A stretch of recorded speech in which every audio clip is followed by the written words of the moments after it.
Welcome to Never Is Now 2024. Please welcome our co-hosts, co-anchor of ABC News Nightline, Juju Chang, and journalist and author, Abby Pogrebin.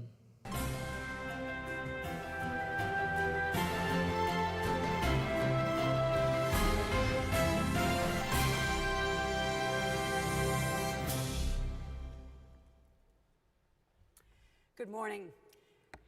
I'm Abby Pogrebin, and welcome to the world's largest summit on anti-Semitism and hate, Never Is Now.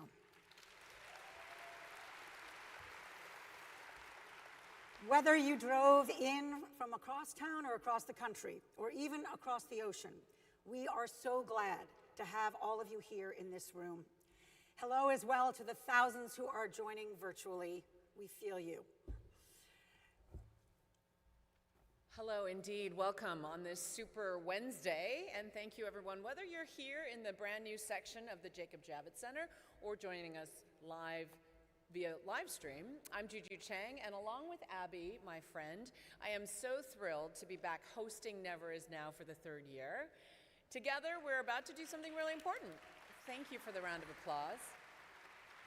I think it kind of goes without saying that so much has changed in the last year, right? And this event could not be coming at a more vital moment. And we are all still reeling months after October 7th, and many of the hostages are still in captivity while the IDF is still waging war on Hamas in Gaza.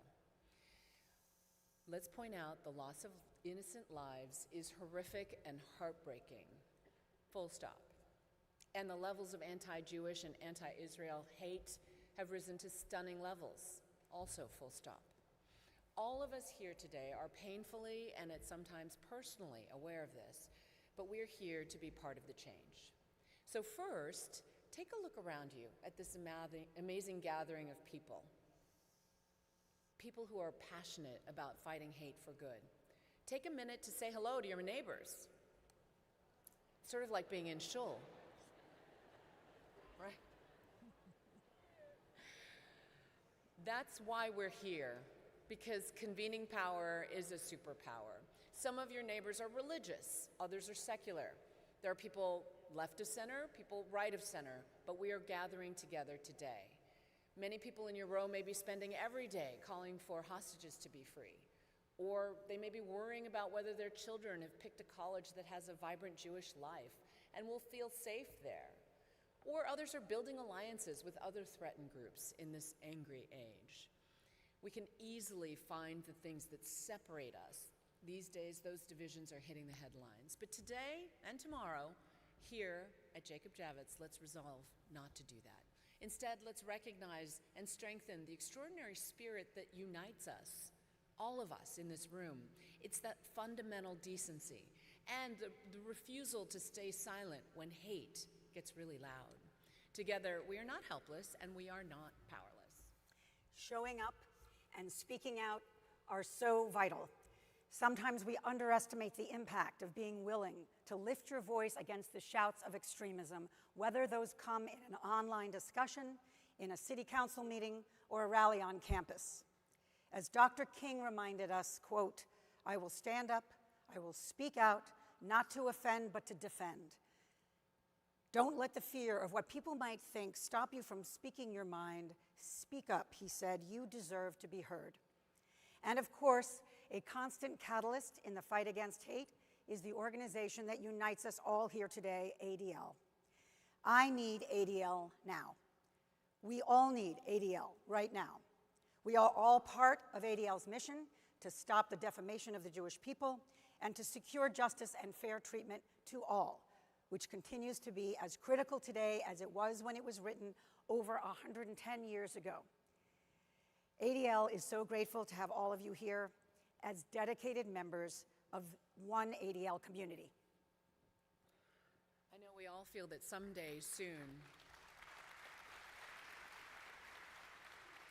I know that we all hope that someday soon things will be calm and peaceful and the ADL won't need to be as visible.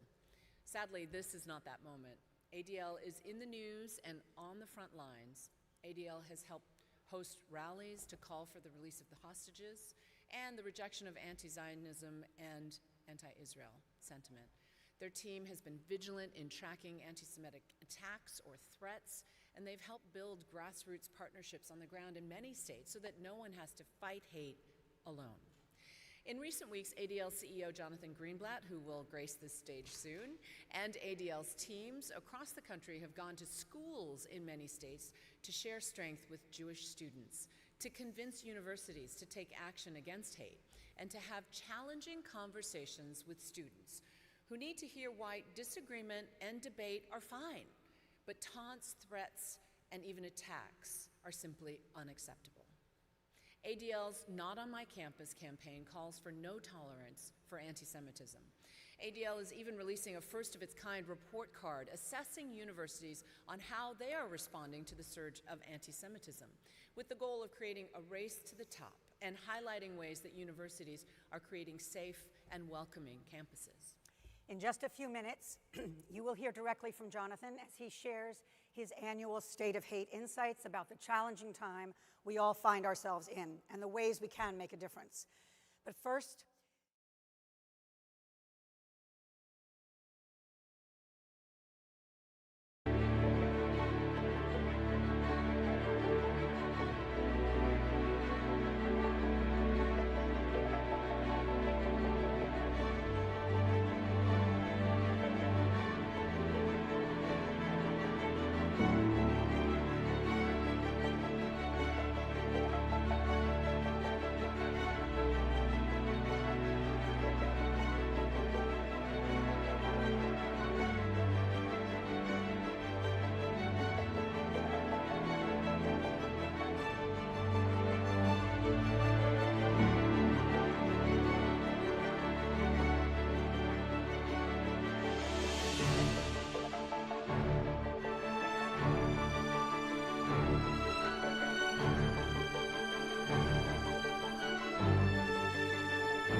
We are not okay. We're not okay. As my friend Bret Stephens so succinctly put it, all of us now live in an October 8th world. We've endured the painful, distressing, and clarifying events of the past 151 days. That video that we just saw could have been 10 times or 100 times as long, and it still wouldn't capture all the anti-Jewish hate of just the past few months. The world of October the 8th is one in which the perpetrators of the worst anti-Semitic massacre since the Holocaust are celebrated as heroes, not just in Ramallah or Beirut, but in London and New York and on campuses like Harvard and Columbia. An October the 8th world is one in which the prayers for the safety of hostages, men and women, children and the elderly, are met with vile hate speech and moral confusion. An October the 8th world is one in which rape and sexual assault draw universal outrage unless committed against Israeli women and girls. An October the 8th world is one in which college campuses are policed relentlessly for the smallest of microaggressions. But there seems to be no cop on the beat when the insults and threats are screamed at Jewish students in the quad, outside their fraternities, or even in the classroom. The world of October the 8th is one of an unprecedented surge of anti-Semitism all over the planet.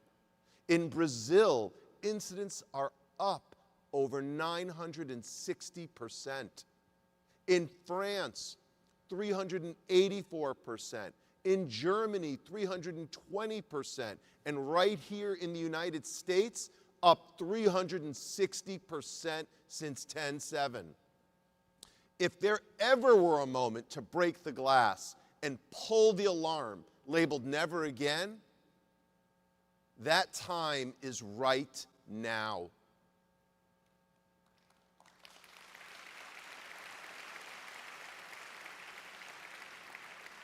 According to ADL's Center on Extremism, in just 3 months after 10/7, there were 3,291 anti-Semitic incidents in America. That's an average of 34 anti-Jewish acts each and every day. Anti-Semitism isn't just an abstract issue. This is a real-life threat to our lives, to Jewish life in America, and again, to Jews around the world. Yes, it could happen here because it is. Yes, never is now, because if we don't insist on it, the consequences could be devastating. And that means all of us need to be clear-eyed about the threats that we face and have the determination to face them. Now, one of the biggest threats is that our opponents have worked tirelessly to muddy the message, to make what's morally clear fuzzy, to lie and to gaslight about what's happening. You know, at times it feels like we're all living in a Kafka novel.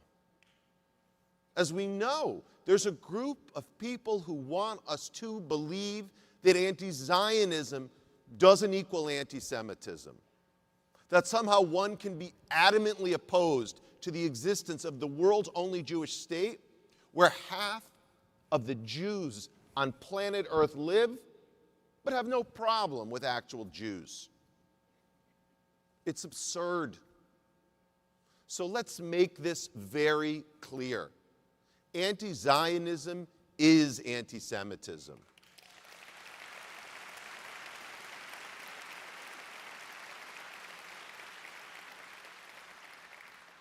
and look before the folks at Harvard or Columbia or the editors at left-wing Jewish magazines that few of us actually read, before they start to object, let's also be clear about what anti-Zionism means. Anti-Zionism doesn't mean having a problem with a set of actions by the Israeli government. Anti-Zionism doesn't mean protesting the policies of Prime Minister Netanyahu. Anti-Zionism doesn't mean you support Palestinian human rights. Anti-Zionism doesn't mean you're upset about the conflict in Gaza. Now look, that's what our enemies want you to think. And they are lying. Anti-Zionism, plain and simple, means that Jews, alone among all the peoples of the world, do not deserve freedom and self-determination in their homeland.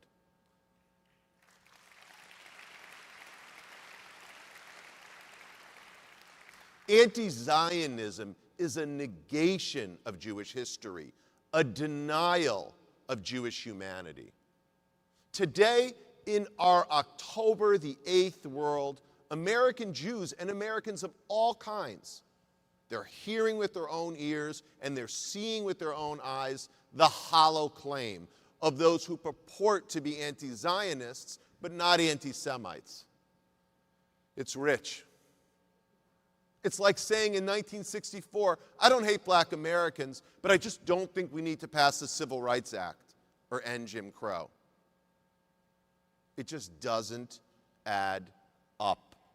If your idea of expressing dissent against Israeli government policies is to attack Jews in America, or anywhere for that matter, that doesn't make you a decolonizer or a freedom fighter or a progressive. It makes you a bigot, plain and simple.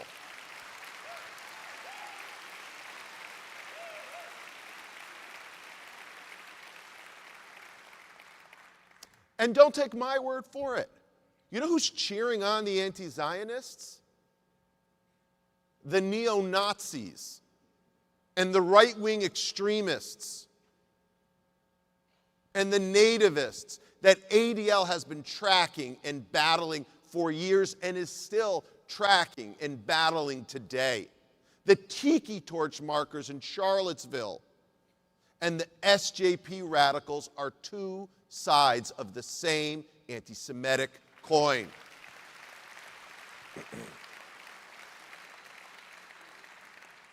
But I must say, I've got to share, what amazes me is that when ADL says that anti-Zionism is anti-Semitism, or when the Hillel director says that the mob chanting from the river to the sea outside their door on campus is a threat, journalists at major newspapers don't listen to the victim. Instead, they literally go looking for an alternative point of view. You all know what I'm talking about. You've all read these stories in the New York Times.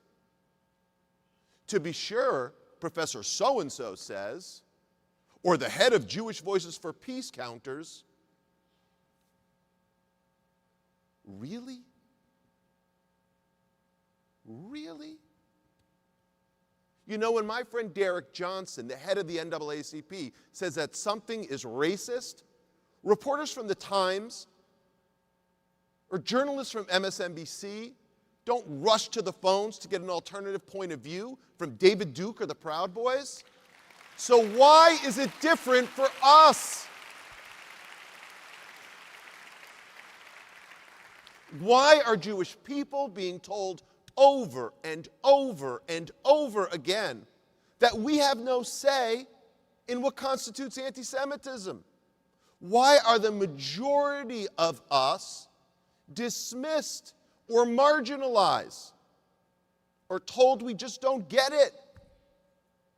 And even worse, Even worse, they tell us that words don't mean what we know they actually mean. Take the word genocide. Educated people from the UN, foreign ministries around the world, and of course on elite college campuses, want us to believe that genocide is an army fighting a defensive war while facilitating humanitarian aid, even as they're texting and calling civilians, urging them out of harm's way.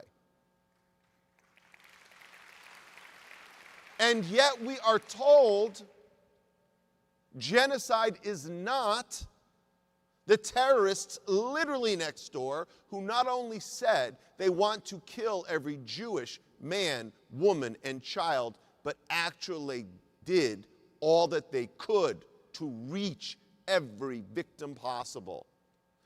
And we're told that from the river to the sea doesn't mean eliminate the Jewish state and the Jews living between those two bodies of water. It's just a catchy slogan. And we're told, believe every woman, except if those being raped are Jewish women. And we're told that globalize the Intifada is not a call for a violent uprising, but just a Gandhian plea for nonviolent resistance. Really, what's up is down. What's hot is cold. Day is night.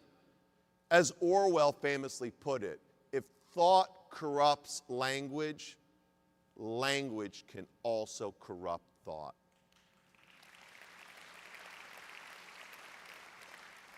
Now, a case in point, time and again, especially since 10/7, elected officials, campus administrators, and the media tell us that the problem in America is the rise in anti-Semitism and the rise in Islamophobia or anti-Muslim hate. That's because of the conflict between Israelis and Hamas, that there is now a conflict happening, spilling out on our streets here in the US on both sides, that both are being attacked, that both are equally threatened on campus, that both are routinely, serially being harassed by their professors and teachers. Now look, I want to make sure that no one in this room or no one watching online misconstrues my words. Anti-Muslim hate is an absolutely unjustifiable form of bigotry, full stop.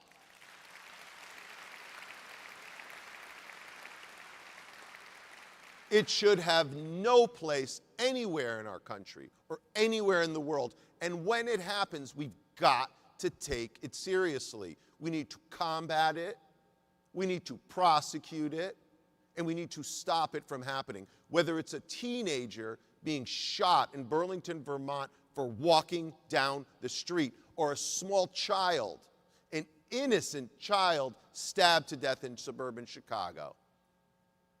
For years, ADL has been a partner in that fight, calling it out time and again, including advocating for resources that protect Muslim institutions and laws that prevent hate crimes against Muslims. We've done that in the past without hesitation. We will do it in the future without hesitation, and I'm proud of that track record.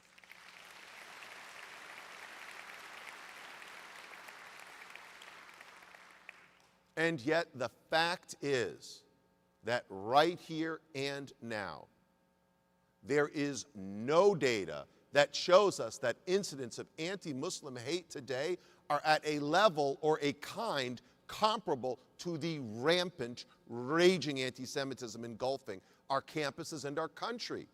And to suggest that these two issues are of the same magnitude right now, or of the same urgency, is to minimize anti-Semitism. It is to silence Jews and those concerned specifically about anti-Jewish hate.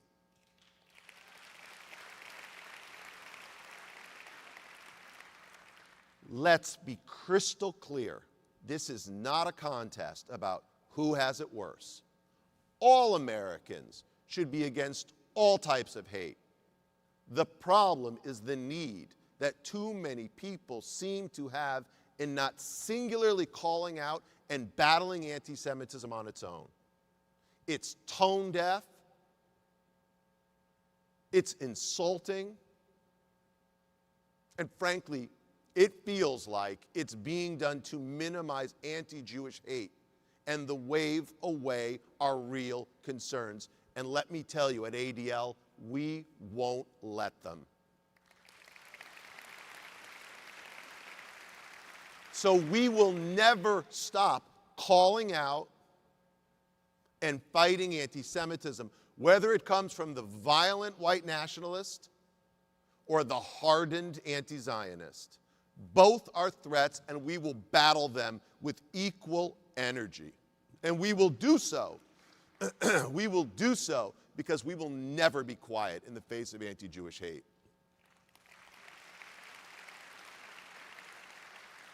Unfortunately, right now, that battle, it's taking a different, more serious, and more dangerous shape.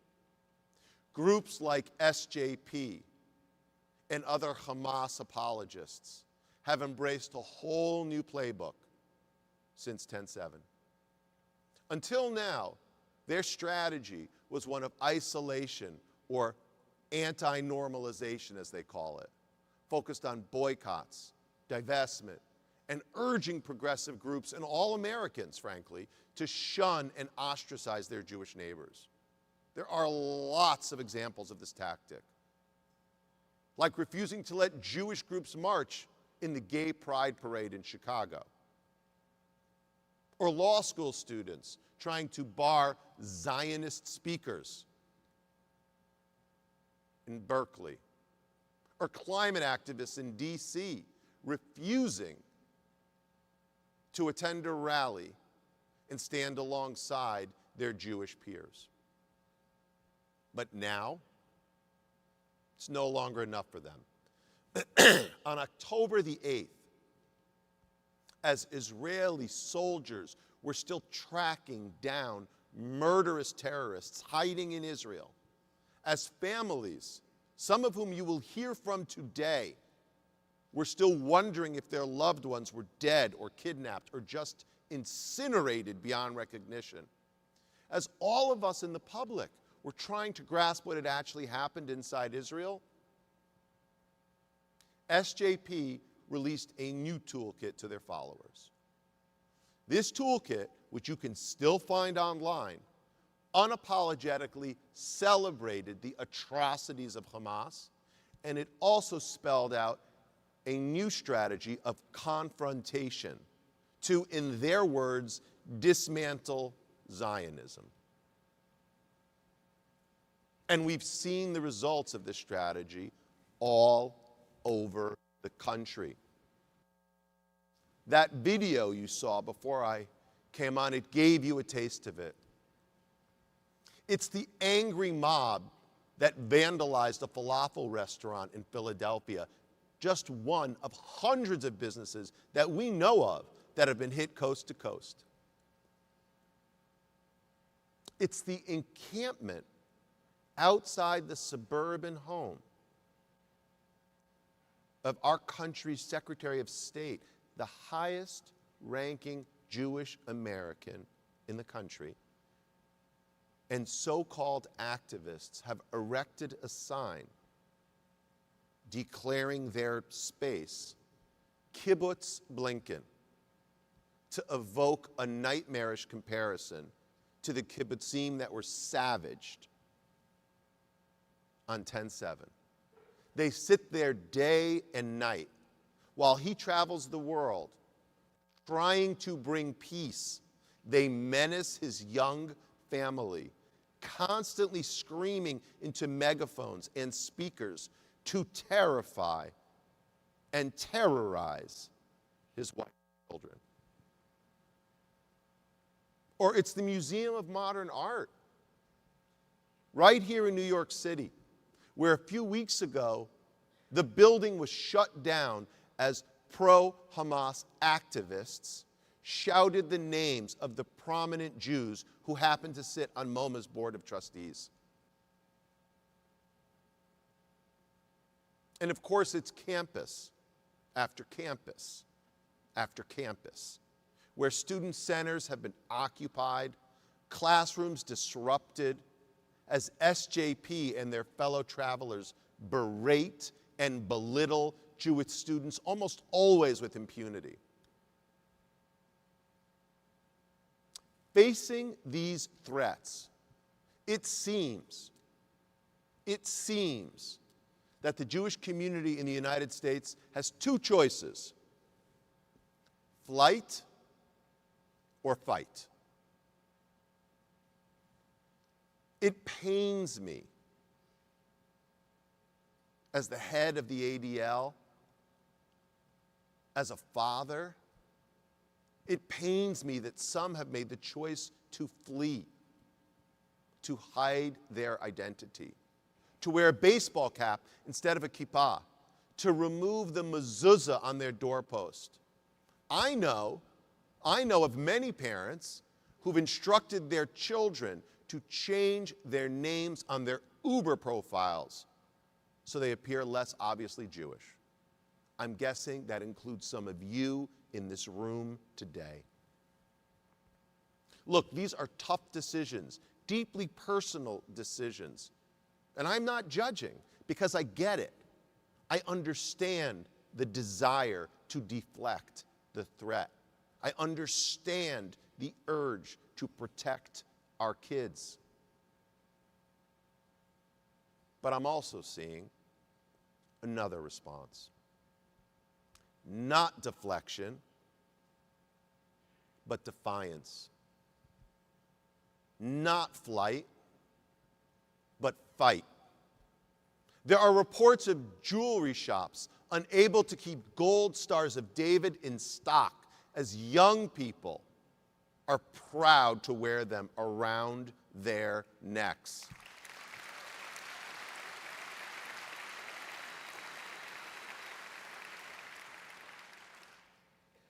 There are accounts of high schoolers suddenly donning kippot, proudly demonstrating to their classmates that they are Jewish and proud.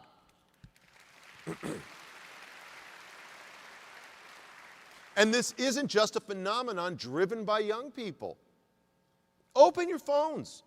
I bet nearly everyone sitting here today in the Javits Center has a text chain or a WhatsApp group or a Facebook chat buzzing with people sharing information and organizing to help our brothers and sisters in Israel and to fight back against this onslaught of anti-Semitism around the world. And what we've seen in this new Jewish grassroots, in community after community, and in the work that ADL does every day, it gives me hope. It shows me, and it shows all of us, that the time for complacency is over. We can't assume that American Jewish life will continue to be a comfortable one unless we do something now, unless we transform ourselves from observers to activists, from onlookers to advocates. Our community has accomplished so much in this country and contributed so much to the common good. No one can take that away from us, and it's time we stop letting them think that they can do so.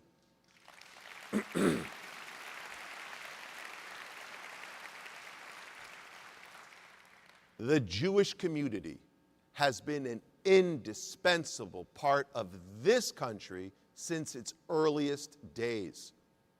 We have overcome discrimination, broken barriers, and exceeded expectations. We started companies, founded labor unions, and cured diseases. We built schools, funded universities, and started hospitals.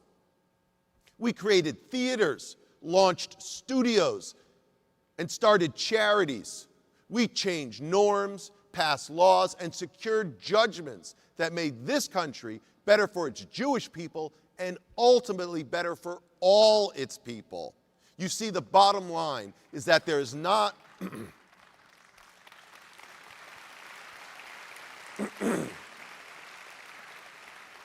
you see, the bottom line is that there is not a part of American life that the Jewish community has not touched and impacted for good.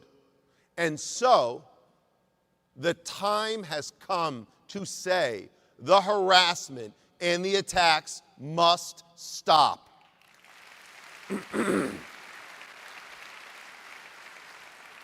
Explaining away your anti-Semitism will no longer be tolerated. Refusing to prosecute the laws or to enforce your own policies in your institution when the perpetrators are targeting Jews, it must cease. The twisting of language, the moral cowardice, the blind eye toward anti-Semitism must end now. Because if not, you will hear our voices. You will see us outside your doors, and we will see you in court. Our donations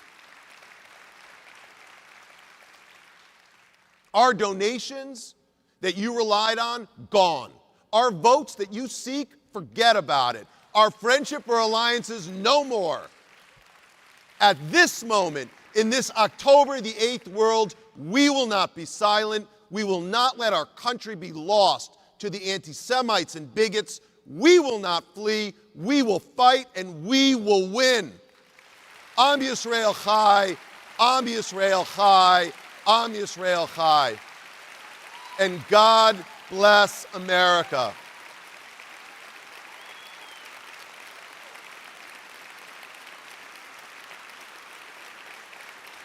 Thank you. Thank you.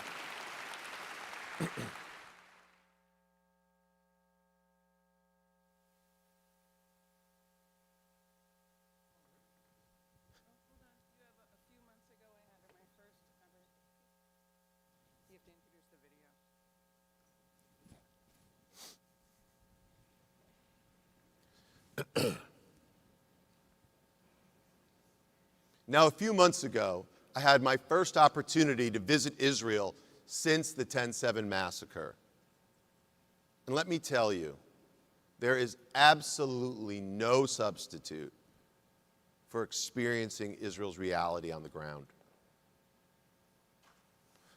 We toured the communities in the Gaza envelope. We visited the kibbutzim. And I saw the spot where my friend Ofer Lipstadt was killed.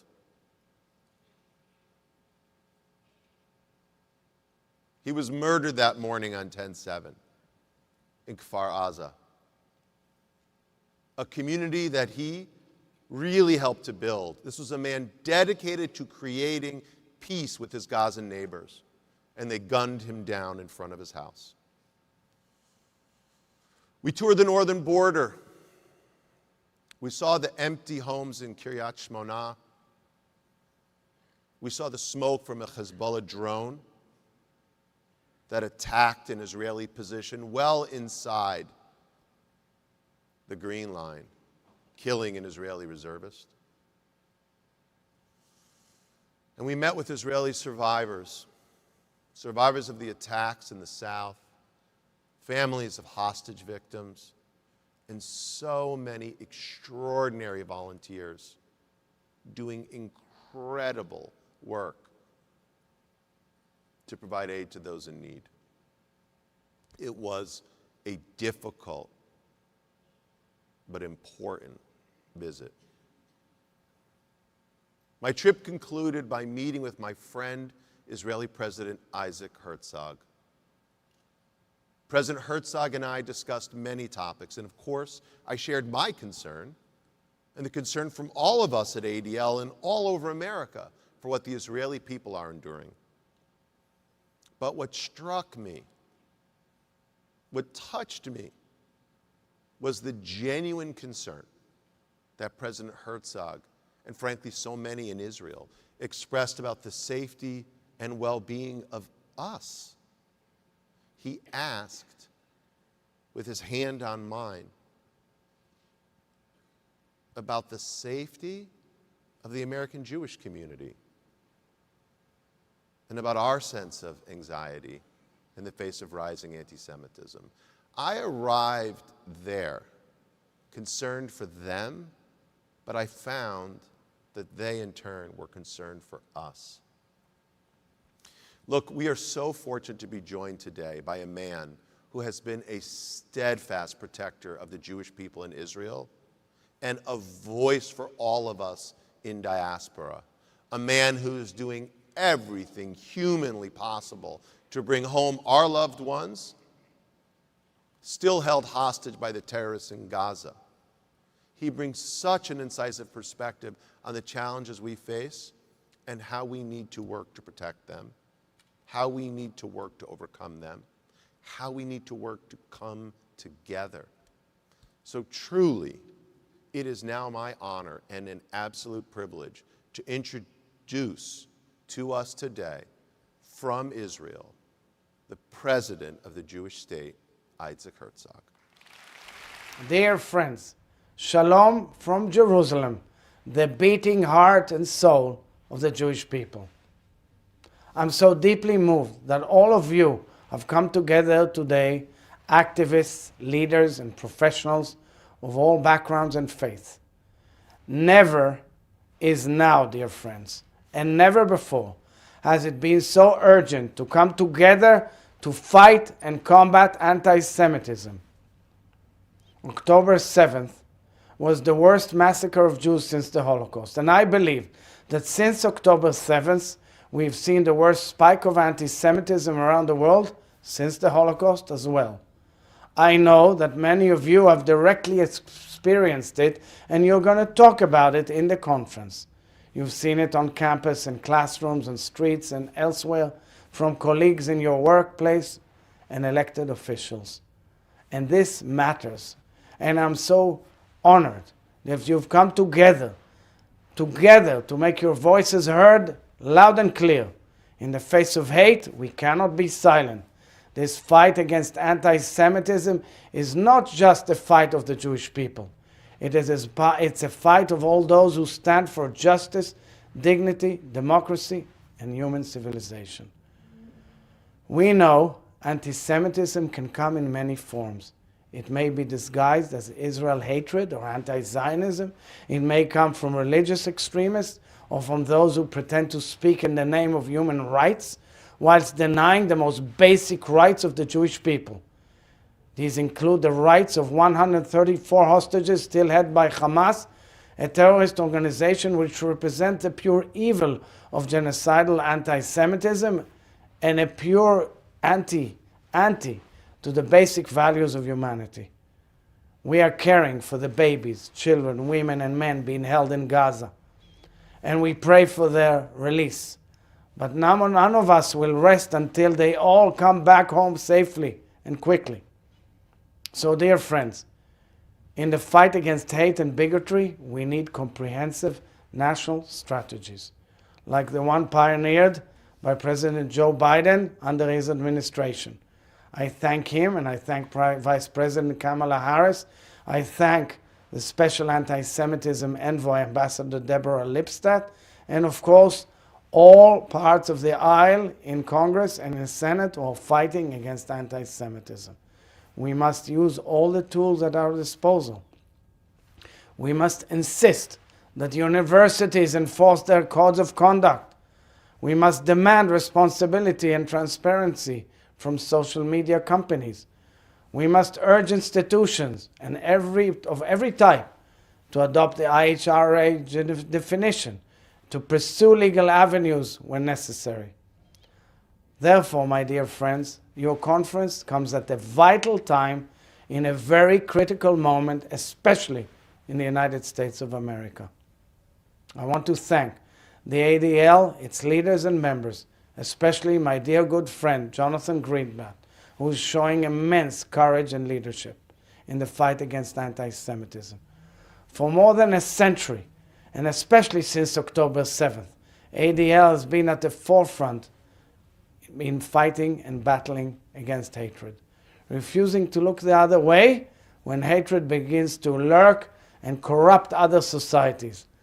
In the name of the state and people of Israel, I thank ADL, and I thank each of you, and I know that our voice will be louder than the voice of hatred, and that it will ring loud and clear, a voice of conscience, morality, and goodwill, a voice of justice, love, and peace.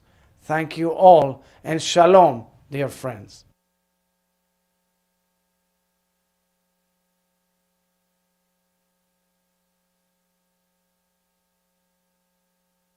Please welcome Senior Regional Director Israel, the Middle East, and North Africa, Carol Nouriel.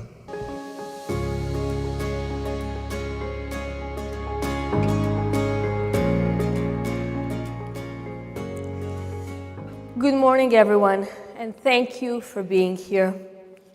Tomorrow will be 5 months to the horrific Hamas attack on October 7th. Today, here at ADL Never Is Now, we would like to give the stage to two Israelis. Two personal stories, two experiences, and I'd like to welcome them to the stage. Daniel Lipstadt and Ainor Kagno, please join me.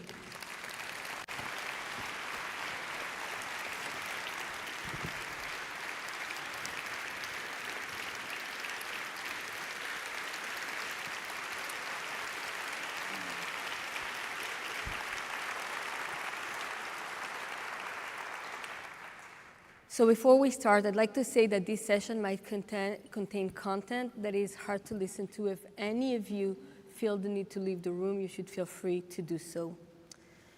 It's hard to talk about October 7th as a whole. So much to say, a lot to digest, a lot to process. We as Israelis are still in the beginning of it. But just so we have the numbers right, 1,200 Israelis were murdered, 253 were kidnapped. We at ADL had as a top priority from day one, even before we understood the scope of what was taking place near Gaza, the issue of the release of the hostages. Today, 134 hostages are still in captivity in Gaza. And we have today an empty chair this morning at the first row that represents their absence and our aspiration to see them back home now. Now.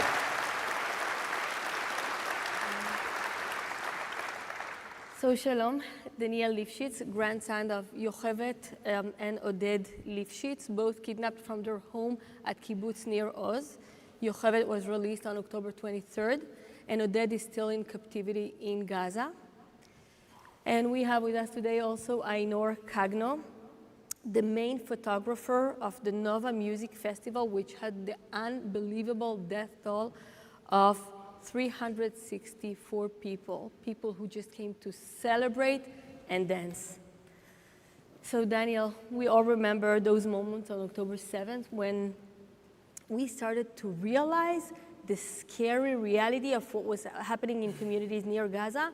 We started to see videos of elderly people as well as small children being taken into Gaza on trucks, on motorcycles, taken by foot, walking long distances.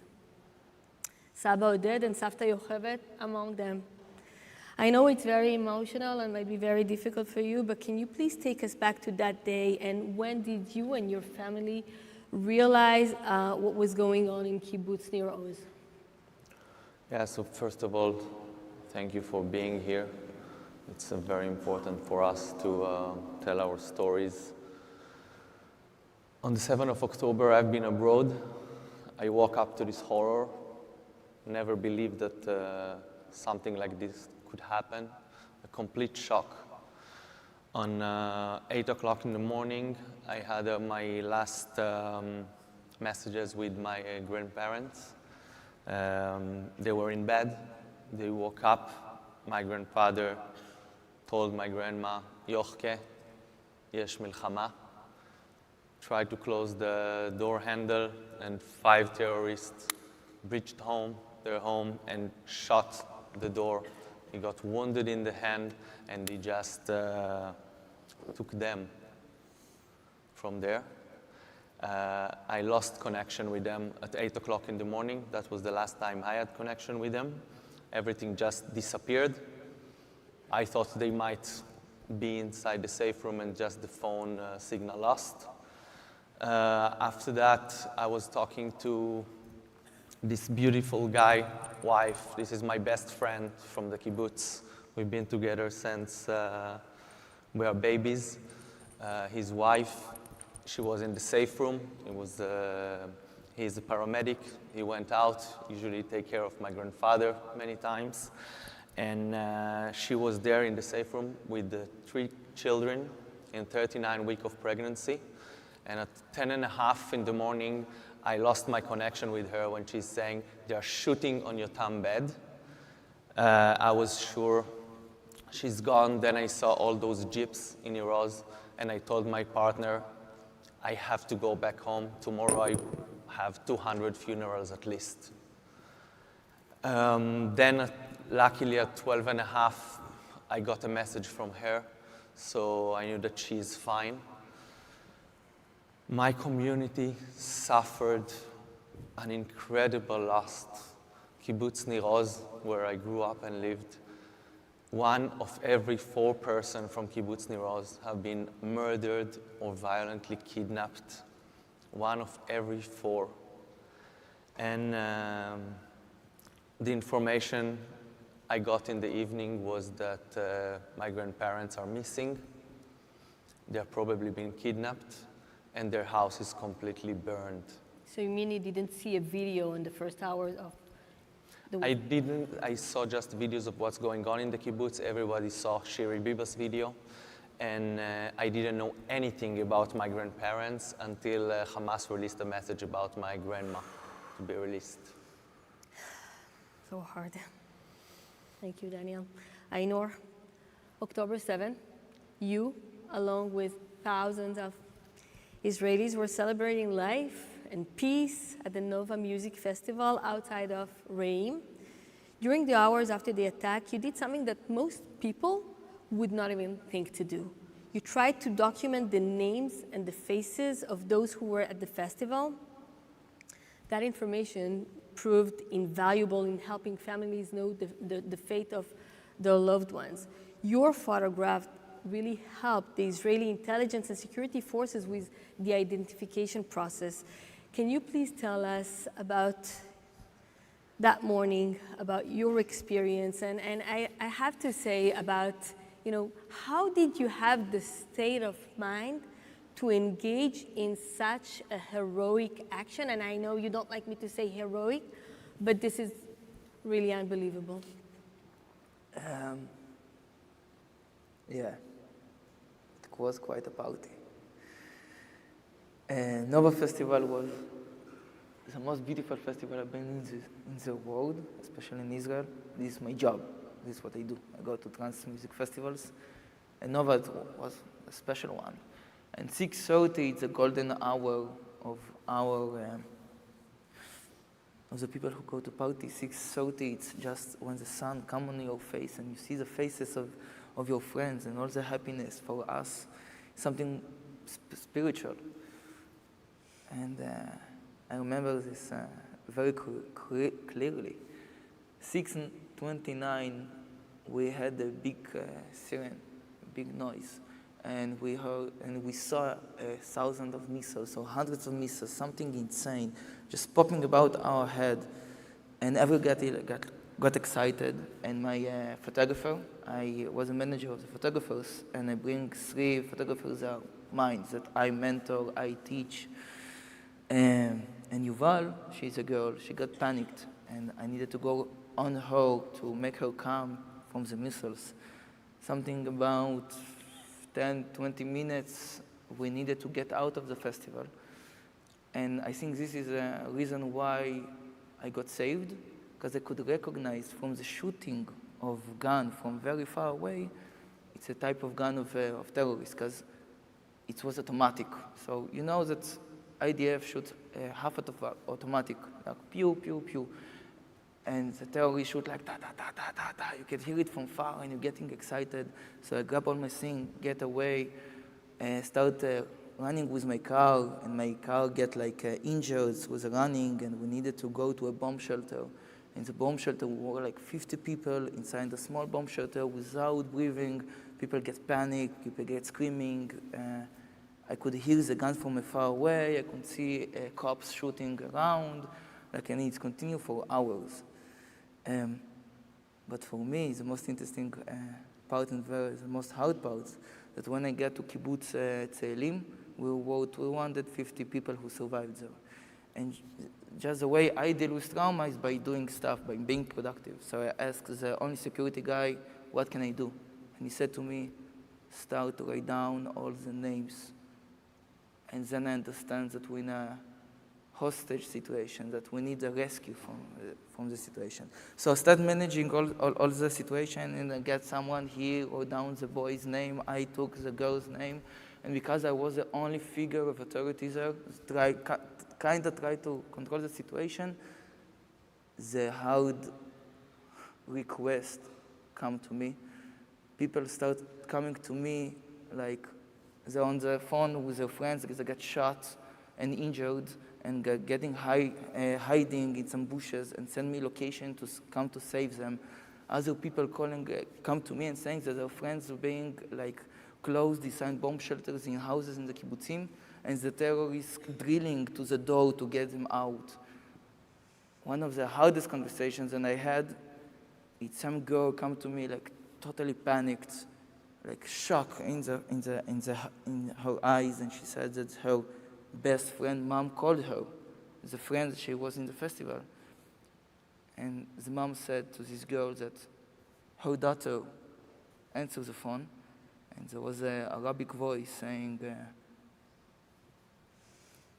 I'm going to rape your child, and I want you to know that. And this girl coming to me and asking for help, and you have no emotion. So you're just being productive. And I write down all the names and all the people that need to rescue, and it's continue for hours. People coming to me saying they're hiding in trashes and getting injured, and like you hear the screaming, and people coming to me. Some girl said that she was talking to her boyfriend on the phone, and then she heard like a loud noise, and there was a silence. And they're coming to me to help, to get help, to get rescue, and you can do nothing, like nothing.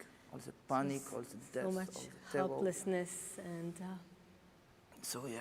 And in the midst of all of that, you took action. Daniel, your grandmother was released from captivity on October 23rd. I think she was in the second batch of hostages that were released for the past 152 days. Your grandfather is still being held hostage in Gaza. Can you please share what it was like when your grandmother was released, knowing that your grandfather is still there? And of course, we pray with you and with the other families of the hostages for their release. Please. So, first of all, it was a great joy, feeling of joy that my grandma came back. But I think we have so many families that are it was just tearing families when my grandfather didn't come back and my grandmother stayed there, So there are so many families like that as well we see now. That's why we need to fight so much more to find a family where the only child and only grandchild is still there, and the mother and the grandmother released. Katsir family, when Hannah released and Rami was murdered and Elad is still there. Kunyo family, we have, this feeling is horrible. It's just a total devastation. And now we have 134 hostages still there, 152 days. My grandfather is an 84 years old man with sickness of blood pressure. I don't know where he is. I don't know if he survived that. We have no news about him in the last 90 days, But we have to be optimistic. We have to be optimistic and know that we can have hope in this such a complex situation. for many years, your grandparents were peace activists, and actually your grandfather used to help Palestinian Gazan children and take them to medical treatment in Israel, drive them to Israel. After October 7th, what does it mean to be a peace activist, and how do you see the people in Gaza in contrast to Hamas? So first of all, my grandfather as ADL is helping minorities. It was his life, I see him as someone that helped the minorities so much. He was helping the Bedouins in the 70s. After that, he went in 1984 to Gaza to meet Rashad Shawa, the leader there, to say, you need to build here schools to make education. That was my grandfather, and also helping the sick people. That's how I see him as a peace activist. And now, on 7th of October, of course, it's devastating what happened and it's crushed the heart. But with what I expect is also to see the people of Gaza going out, speaking, doing something to show that there is possibility to do something different there. That's what I expect from them. That's what my grandfather would expect from them. Thank you, Daniel.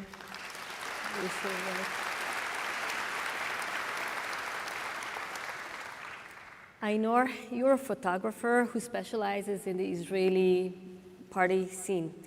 Through your work, you have gotten to know many across Israel, including some who were killed on October 7th. How are you coping with both the events of October 7th, the loss you have experienced, and I understand that you're working on a photo project that is related to October 7th. Can you please tell us about that?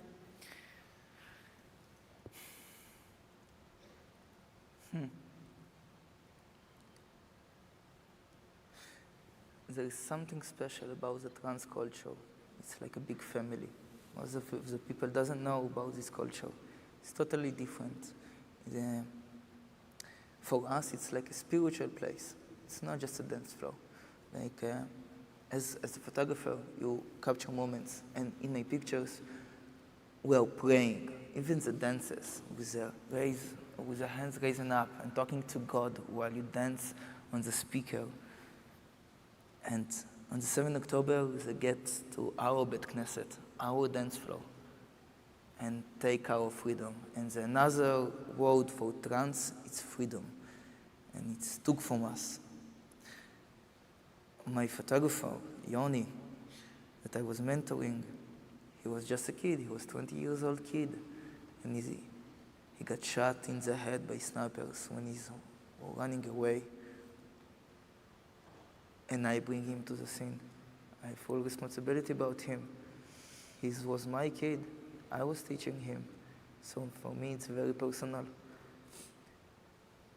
And through the pictures, I believe you can tell a different story.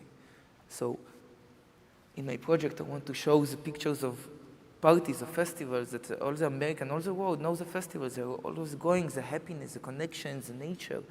And to show that, and then to show pictures from the Nova Festival, and just to show it's the same festival, it's the same people.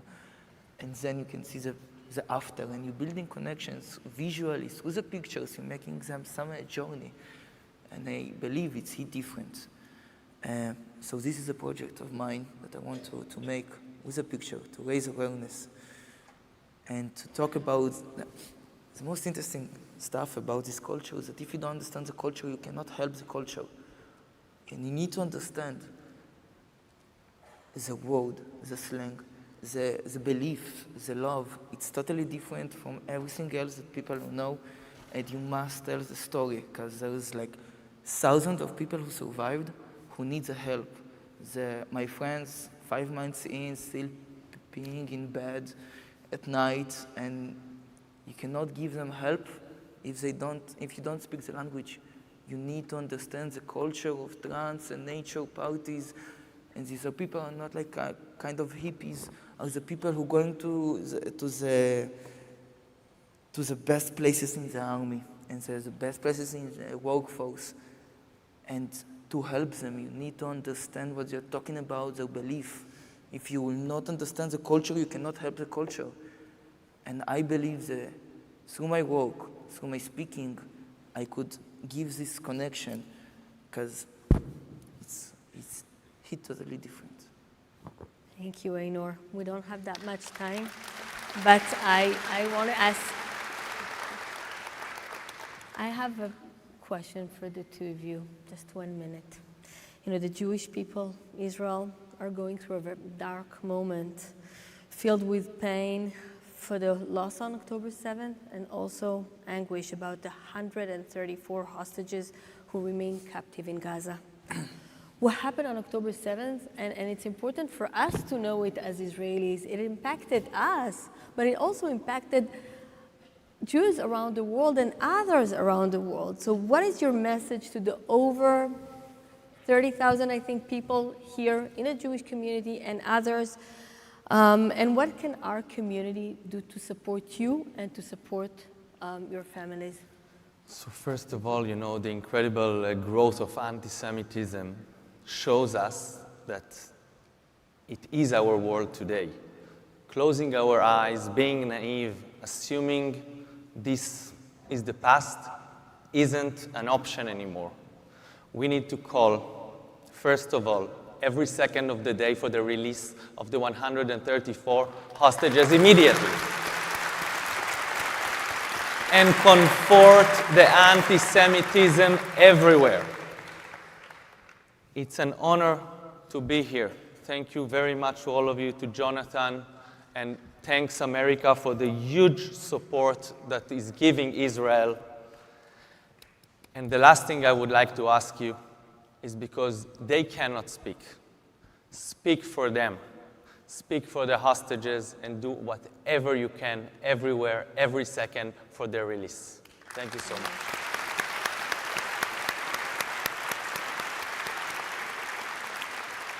Thank you. Einor? So I have a positive. Positive is important. Yes. There's a quote from Alex Hermosis that's saying, "I don't need confidence, I have experience." And from the Bible time, they're trying to kill us. And we survive and prosper. And in Holocaust time, they try to kill us. And we survive and prosper.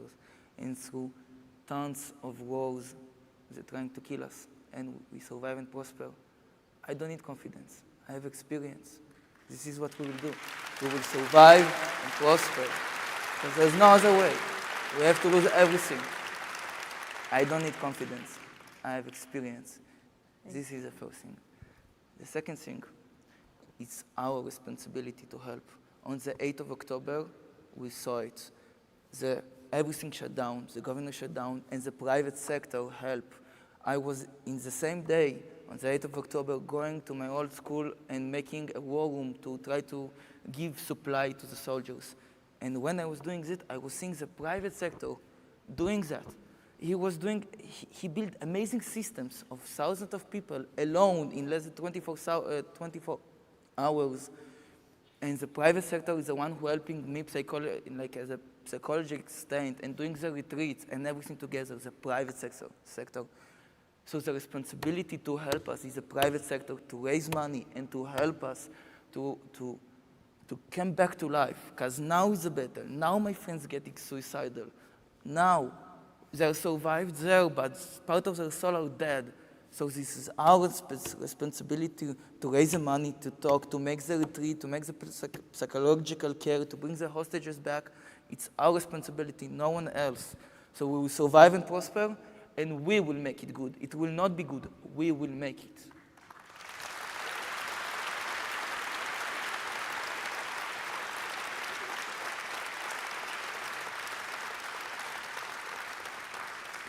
So we will end here, and you all see that. This sense of hope, responsibility, empathy, this spirit that you see, this is the Israeli spirit, and that's the hope. Thank you very much. Thank you, Daniel. Thank you, Einor. Thank you very much to all of you, and our hope is bringing everybody home as soon as possible.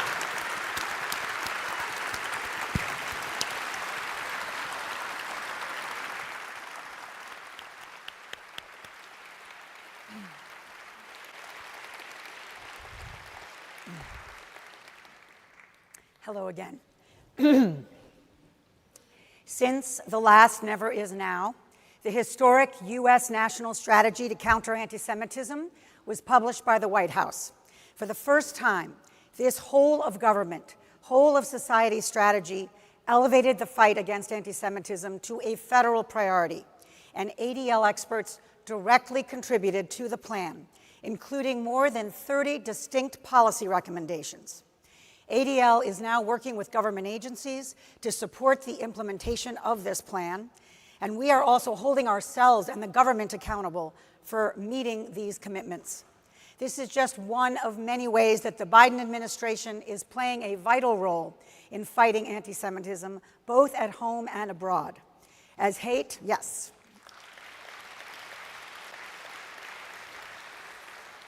As hate and anti-Semitism do not stop at national borders. Today, we are so proud to welcome Ambassador Deborah Lipstadt, the U.S. Special Envoy to Monitor and Combat Antisemitism. She is a good friend, not just of mine, but of the ADL, and she will be discussing her work in disrupting anti-Semitism and bringing together allies around the world to support this work. Ambassador Lipstadt, as we all know, and as every student should learn, has had a storied career as a historian, academic, and author, and she's probably best known for taking on Holocaust denier David Irving in court, where she eventually emerged victorious.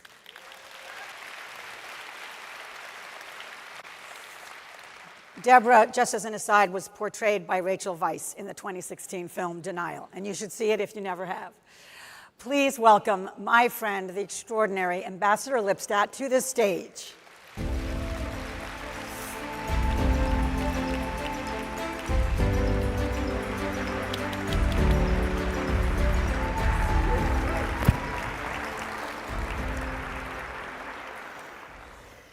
So first of all, I have to say a private, personal, not so private, thank you. Amongst 38 of your 100 closest friends. 4,000 people. I've known you for many years, but when you got this job, I exhaled. Because you have been our voice of clarity, of sanity, and of courage, and I just want to thank you. It's a privilege. It's really a privilege. Everybody in this room, I know this, wakes up every morning thinking about what they can do. And many people feel frustrated that they can't do more, they can't do enough. And then we say, well, Deborah's doing it. Well, I wake up every morning knowing that I have a full list of things to do, 24/6, and sadly on occasion, 24/7. So I'm one of those people who was genuinely and maybe stupidly shocked by the outpouring, the explosion of anti-Semitism, pick your word. And it wasn't just the occurrence, it was the relish. It was a certain kind of glee, particularly on social media. And I'm wondering if you think I'm being oversensitive, or you've noticed a certain kind of new or at least unleashed zeal.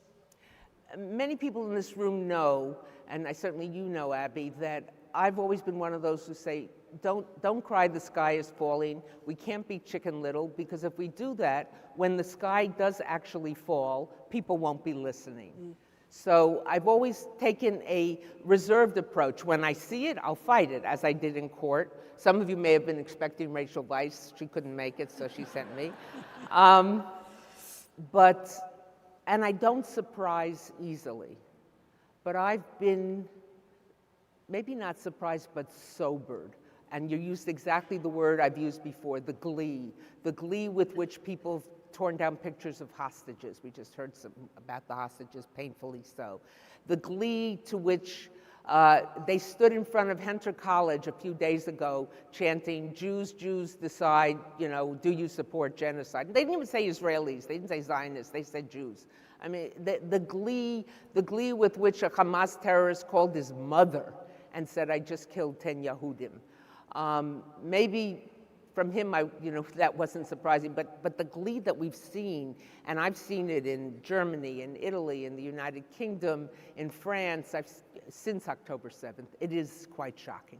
You're an expert in Holocaust denialism. we're seeing October 7th denialism, particularly about the gender-based violence. Can you just address? Yeah. Holocaust denial took a good 2 decades to gain any traction. October 7th denialism took 2 days, something like that, if not less than that. And it is quite shocking, but they share something in common. You deny inconvenient history. You deny inconvenient facts. If I want to paint the Nazis as just have involved in a war but not having done anything too terrible, I can explain away lots of things, but I can't explain away a genocide, so you deny the genocide. If I'm, in Rwanda, there are people who want to say that it was just a civil war and it wasn't a genocide of the Tutsis. You explain it away. So too here, if I want to paint Hamas terrorists as freedom fighters, as liberators, I've got to explain away all this, and that's what we're seeing. Can you address just the UN sort of recognition now that actually something? Well, I'm very grateful, and it's a strange word to use that they've come around to recognizing it. But as I'm sure many of you know, 2 or 3 days ago, UN Women just released a report. You can download it, and it's quite strong about what happened. That it took them so long, that there was such silence before that was very disturbing, to be mild about it. It's wrong in the face of any kind of terror act to be silent. But for feminist groups, for human rights groups, to be silent or say, we need evidence. What happened to Believe the Women from, Me Too, et cetera, is more than wrong.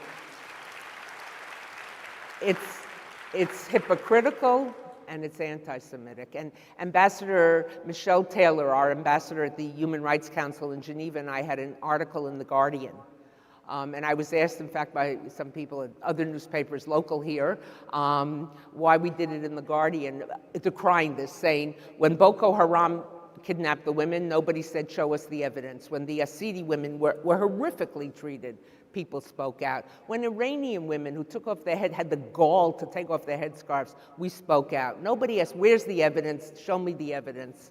And the only difference we could find was these were perceived to be Jews. They weren't all Jews. There were Bedouins, there were Druze, there were foreign visitors who'd come to the rave or were working there, but they were perceived to be Jews, and it's all right to do this. Can I just ask you, Deborah, just personally, I'm curious. I mean, these are your friends and collaborators on all of these issues over so many years. Did you feel personally a certain kind of betrayal? Because over the past decade, I've seen the slow shift, so I wasn't surprised. But I have many friends, acquaintances, as do you, who have worked closely on these issues, and they haven't done it strategically. They haven't said, we'll support your efforts, so when we are in trouble, you'll support. They did it because they believed in it. Many of them believed that their tradition, their Jewish tradition, tzedek, tzedek, tirdof, justice, justice shall you pursue. The Torah thought it was so important to pursue justice. It didn't say it once, it said it twice, justice, justice. They did it, and they fully expected, when it happens to us, you'll be by our side. So there was a deep sense of betrayal, and for many, a sense that hypocrisy on the part of these groups. You hear so many say that education is the antidote to this moment. Do you think that people hate less if they learn more? The problems we've seen on leading campuses throughout the world. I just came back from the UK. I was in Germany right before then. I've been in Italy and in this country. Our leading educational institutions, many of them harbor strong strains of anti-Semitism. Education is important. I've dedicated my whole life to educating, so if I didn't think it was important, I wouldn't be doing this. Education is important, but it's not a magic bullet. It's not a silver bullet. You can be a PhD and an SOB at the same time, That's all they'll remember from this talk, You can quote it, it's all right. Look, the mobile killing units of the Nazis, the ones who did the Holocaust by bullets, who killed over 1 million Jews, there were 4 of the units. 3 of the heads of the units had PhDs. One had 2 PhDs and one was a minister. So it's not education, it's how you educate, it's morality, and it's people standing up and saying, that's wrong. So many of us in this room have kids on campuses right now. I know you're asked this probably every day. At Central Synagogue last night when you spoke, actually my synagogue, you said too many universities haven't taken anti-Semitism seriously. So I guess I would like to ask you, we don't have a lot of time, but just concretely, what would it look like in your mind if they did? When something happens, when, as in a big school on the West Coast, last week where a pro-Israel, the event had to be closed down because there was a threat to the Jewish students. The university issued a statement which didn't mention anti-Semitism and didn't mention Jews. This morning, or last night, it issued a strongly worded statement condemning anti-Semitism and saying that it has no place on our campus. That statement should have been made 4 days ago. I'm happy to see it now because it's unequivocal, but it's got to be automatic. We are often talking about anti-Semitism from the right and anti-Semitism from the left, and maybe that's oversimplistic, but I would love you to give us Sure. your diagnosis of that spectrum right now. I think, first of all, I'm often asked in my hearings, in my Senate confirmation hearings, they said, what do you think, the worst or the left, which is worse? And I said, I plan to be, and I have a wonderful team, which has now been expanded quite in the face of the situation at the State Department. We are equal opportunity fighters of anti-Semitism. We don't care where it comes from, right, left, center, Christian, Muslim, atheist, Jew, we're going to fight it. But I think a better, more efficacious way of thinking about it is not as a spectrum, but as a horseshoe, where the two ends of the horseshoe meet and share views about the Jews.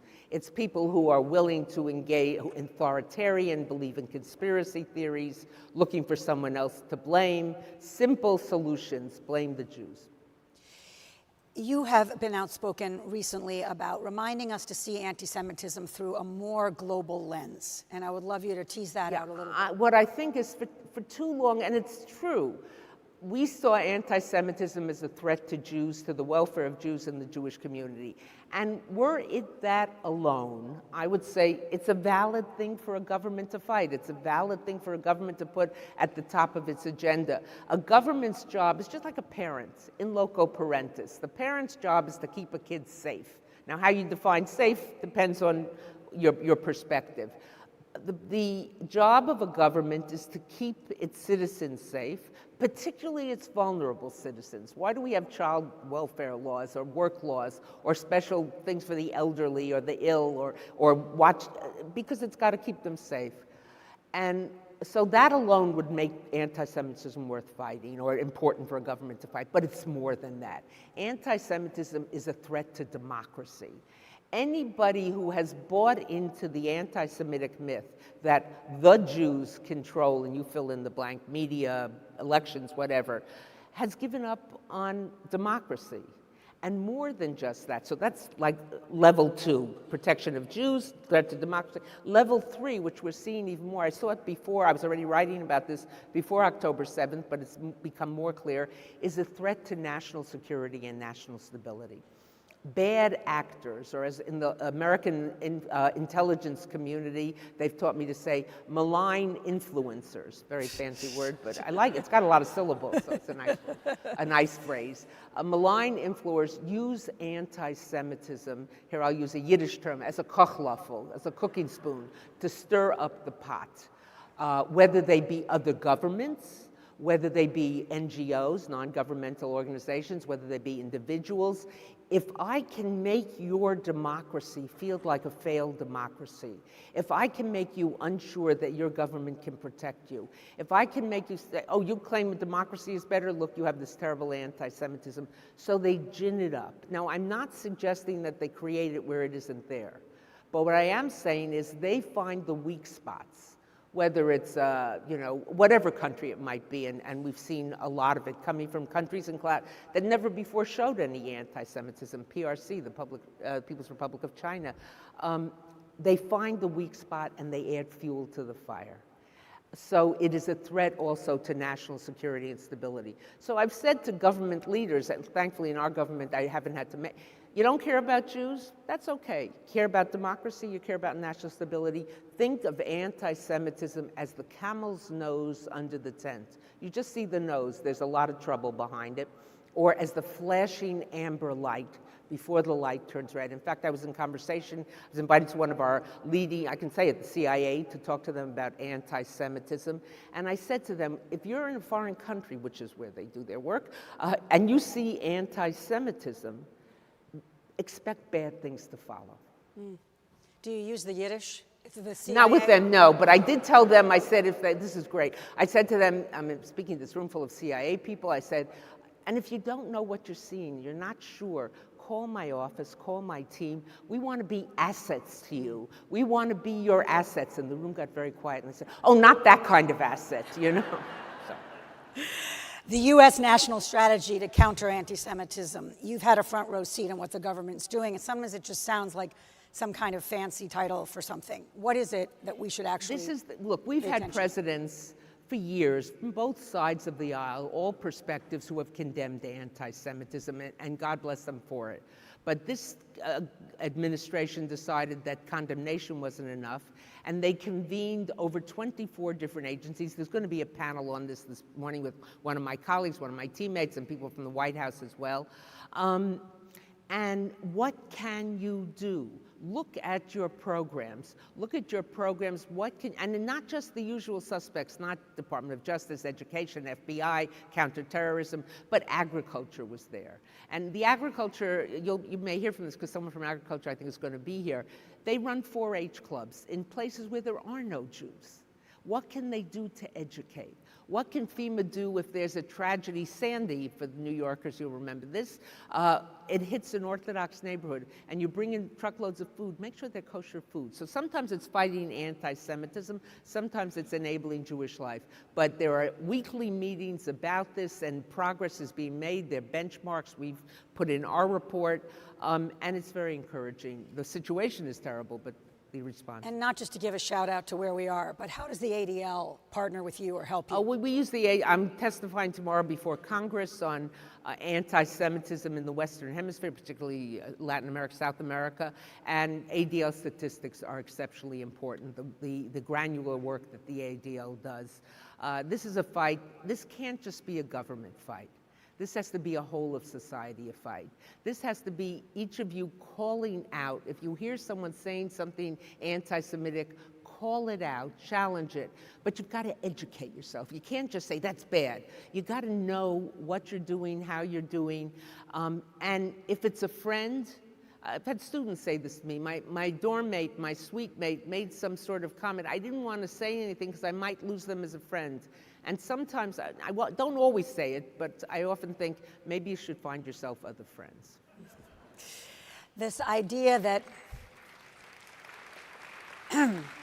as chilling as it is, that it's 1938 all over again, that there is that kind of historic parallel, since you're a historian? I just had this conversation last night with some of the foreign visitors and delegates to this gathering, and I had it last week in London as well. I don't think the parallel is there. 1938, so when I say it's not 1938, people say 1933, and of course they're referring to Germany, to Italy. What we saw in Europe at that time was government-sponsored anti-Semitism. What we're seeing certainly in this country is a government that has put itself wholeheartedly into the fight against anti-Semitism. We see that. We have special envoys on anti-Semitism in numerous countries. Governments are fighting it. Now, not all governments, but in the vast majority, certainly amongst democracies, governments recognize this is wrong and must be fought. And that's a big difference.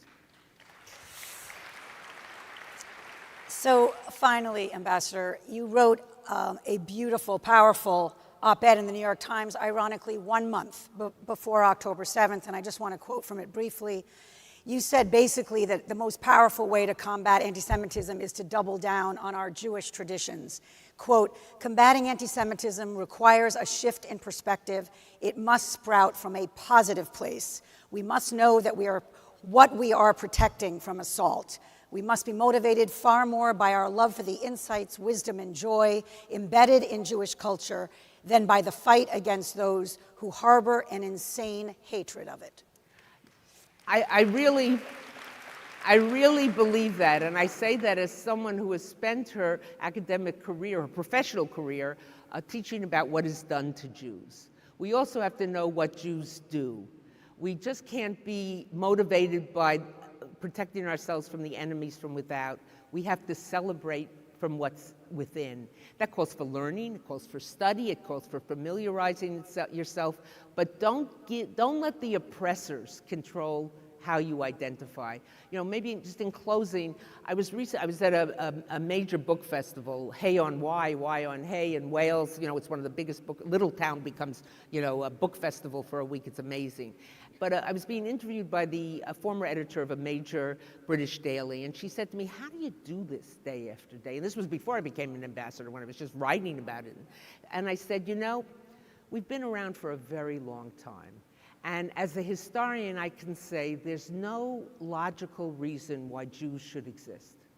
Whether you look at the first century, the rise of Christianity in Jerusalem and Judea, Samaria, or you look at Rome and Christianity, or you look at the rise of Islam or Protestant, Martin Luther, or you go into later years, you go into socialism, communism, the Holocaust.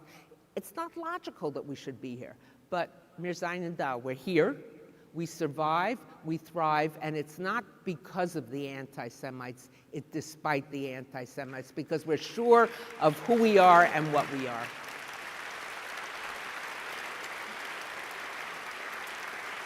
Thank you, Ambassador Lipstadt, for all you do. Thank you.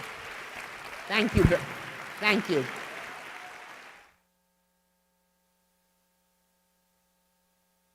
Please welcome Senior Vice President, International Affairs, Ambassador Marina Rosenberg.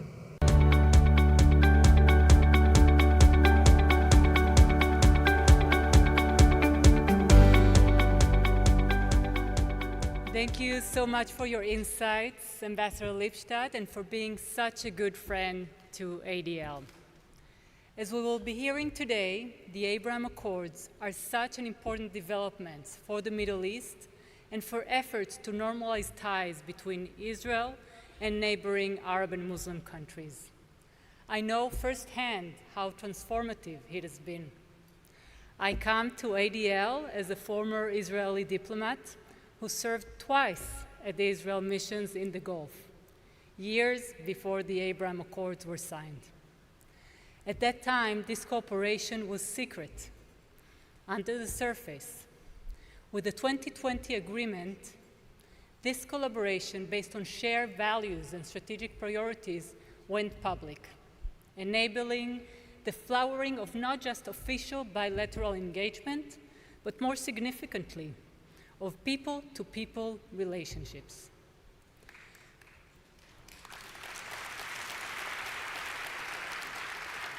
At the most basic level, the Abraham Accords change our understanding of what is possible between Arabs and Israelis, Muslims and Jews.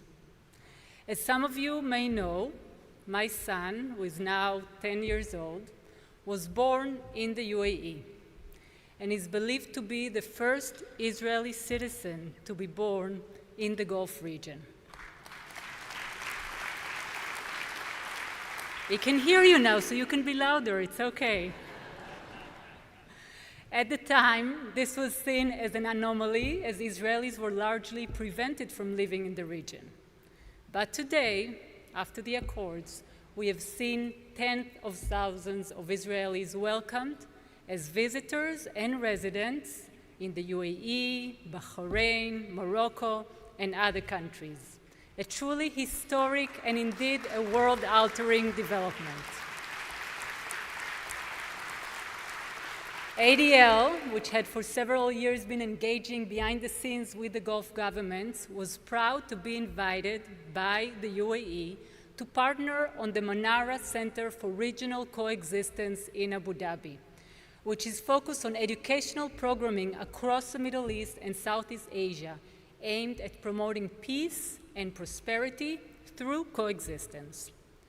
While we celebrate 1 year of the Manara Center, we all hope that in the near future, Israelis will be similarly welcome in other places across the Gulf and the broader region. And ADL will be invited to participate in additional partnerships with additional countries joining the Abraham Accords and normalizing ties with Israel.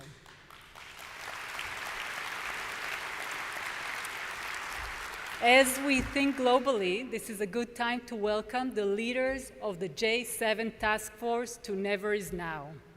ADL initiated the J7 Task Force for combating global anti-Semitism last year, so the larger 7 Jewish communities outside Israel can collaborate to fight anti-Semitism across borders and around the world.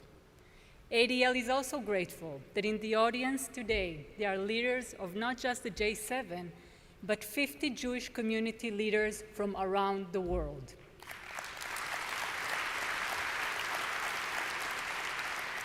So the lessons and insights we've gotten from this stage and from the breakouts will help fight anti-Semitism not just here in the United States, but in dozens of other countries. And one more international note.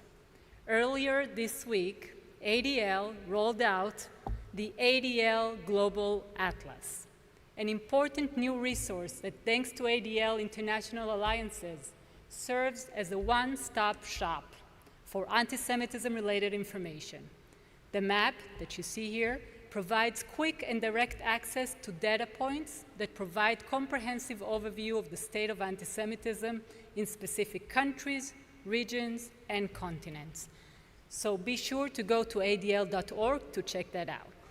And now, I'm pleased to welcome back to the stage ADL CEO and National Director, Jonathan Greenblatt.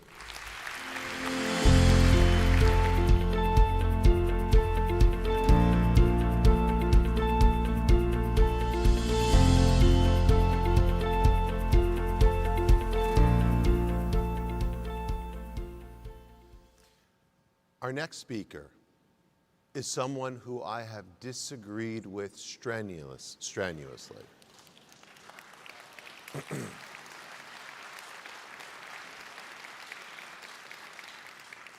He worked for a White House that I consistently, and we at ADL, publicly criticized in the strongest terms.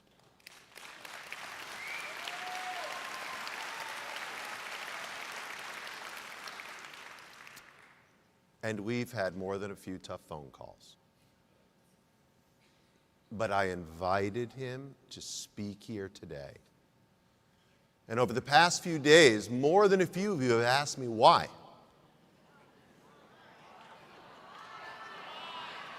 Well, I hear you. And I've heard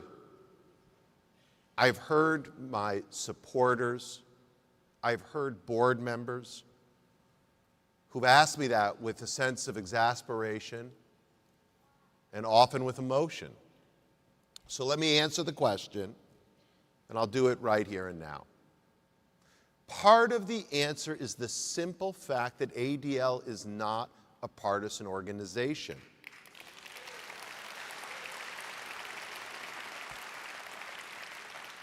We are not solely from one part of our community. Some of you sitting here today, some of you watching on the live stream, some of you are Republicans, some of you are Democrats, and some of you can't stand either party. Right? Some of you never miss a Shabbat morning at Shul, and some of us think Saturday mornings are for golf or tennis.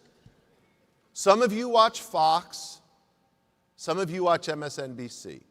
And our lineup of speakers this year, as we've done in previous years, reflects that ideological diversity. It's not an accident. It is our intention.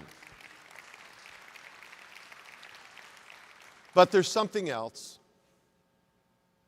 Because another part of the answer is that we are living in an October 8th world. And I firmly believe that we, as a Jewish community, cannot afford to be divided.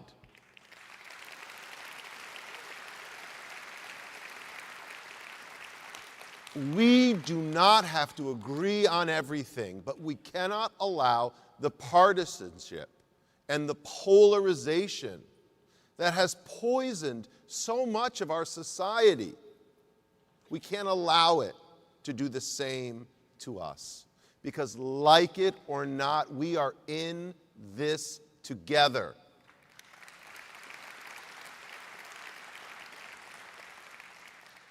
When they came to Kfar Aza, they didn't say, "What do you think of Bibi Netanyahu?" When they came to Tree of Life Synagogue, they didn't say, "What's your opinion on immigration?" And when they harass our children on college campuses, they don't ask, "What's your view on a two-state solution?" In all these places, we are attacked because we are Jews. And we need to recognize that if we believe in Am Yisrael, if we hold that value dear, we've got to be true to it.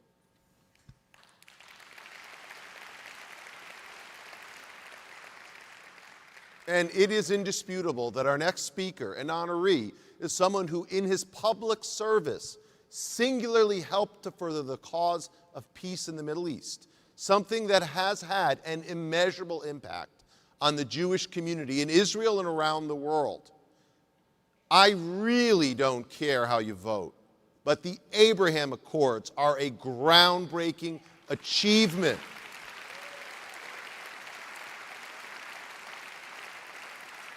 They brought normalization for the Jewish state with a number of countries around the Arab world at a scale that was once unimaginable.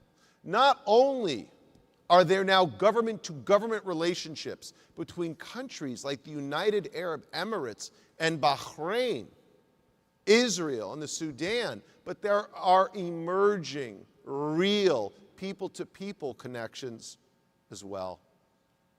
The Abraham Accord set a precedent that, according to reports, had countries like Indonesia and the Kingdom of Saudi Arabia ready to join before 10/7. And again, according to reports, normalization is still on the table. The Abraham Accords laid out a multilateral framework for regional peace that stands out as equally important as the 1978 Camp David Accords. Since 10/7, the Accord's importance has loomed even larger. It has helped to maintain channels of dialogue between the Jewish state and an important contingent of the Arab world, despite pushback across the Middle East and even from some here at home.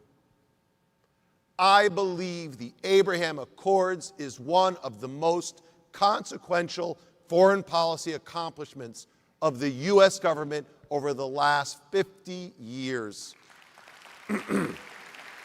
That's why I'm happy to welcome to the stage an individual who, by all accounts, was the driving force inside the government to make this groundbreaking diplomatic initiative happen. And so the recipient of our inaugural Abraham Accords Champions Award, ladies and gentlemen, Jared Kushner.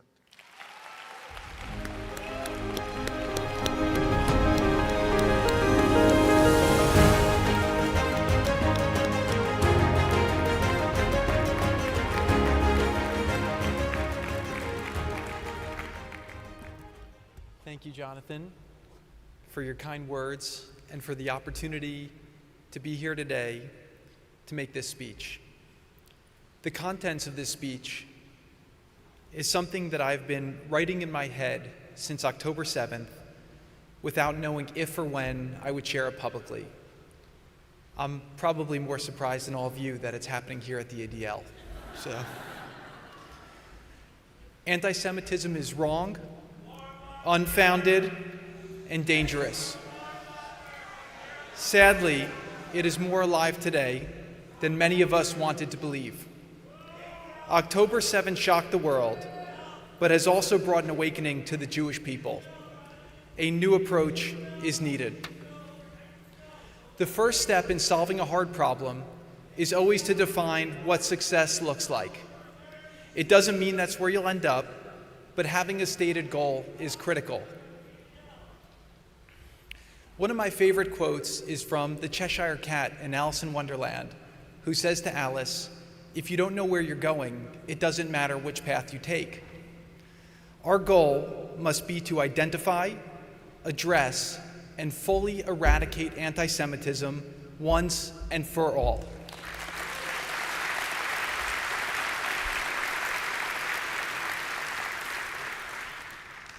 Over the past thousands of years, we have experienced a regrettable through line. From slavery in Egypt, to expulsion from Spain, to the 17th century Cossacks who massacred 100,000 Jews in Ukraine, to the 1905 publication of the Protocols of the Elders of Zion in St. Petersburg, to the 6 million Jews who were exterminated during the Holocaust, to October 7th. This cycle is the world's shame. History has shown that eradicating anti-Semitism is a hard goal to achieve, but with focus and with unity, it is possible. The Jewish people are the most successful minority in the history of the world.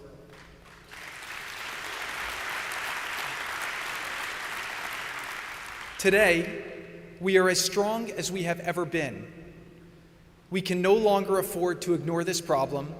It must be addressed head-on and in new ways. Social media posts are nice, but little truly changes from complaining. This is a great example. Where many see hopeless, unsolvable challenges, my experiences make me believe that real progress can be made. This is what I felt when we pursued peace deals in the Middle East, where no one had succeeded for 30 years before, the largest trade deals in the history of the world with Mexico and Canada, which everyone doubted we could make, a bipartisan prison and criminal justice reform when everyone said the country was too divided, and the development, manufacturing, and distribution of a vaccine in under a year to help stop a global pandemic when all the experts said it couldn't be done. When a goal is important, it must be pursued with vigor. I am not scared by these aggressive marches or the vile spread of anti-Semitism on college campuses and in far too many organizations. I believe that a small fraction of this comes from evil intent, a larger fraction from opportunists, and the largest fraction by far comes from ignorance.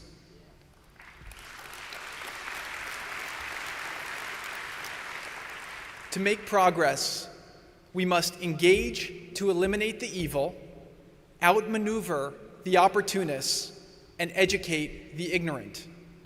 To start, the Jewish people must be properly understood, not just by others, but also by ourselves.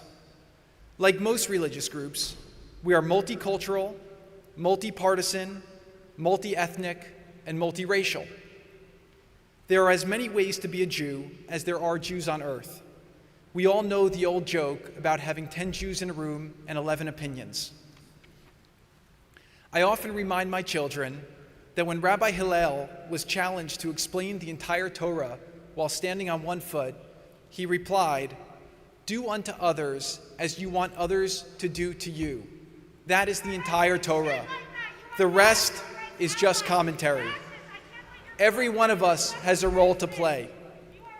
The Jewish record of achievement can be matched against any people who ever walked the earth. Jews make up just 0.2% of the global population, yet have won 22% of the Nobel Prizes ever awarded. From Einstein to Elie Wiesel, who survived the concentration camps to chant Eicha at a synagogue on Fifth Avenue near my own family, from Philip Roth to Bob Dylan to Leonard Cohen to Sandy Koufax to the founders of Dell Computers, Starbucks, Facebook, and Google, the world is better off because of the contributions of Jews. We have some of the best comedians, Jerry Seinfeld, Jackie Mason, Sacha Baron Cohen. We're less accomplished in basketball, but we do have Amari Stoudemire.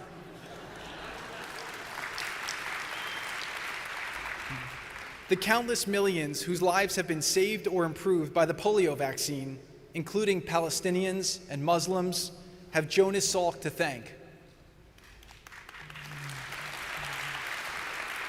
This is not a malicious cabal, as some ignorant conspiracy theorists have alleged. This is a noble, honorable, and admirable history. Even Drake had a bar mitzvah. Jews should do more to study their history from a young age and never stop. It is a history of struggle and ingenuity. To survive and overcome so many improbable circumstances is truly remarkable.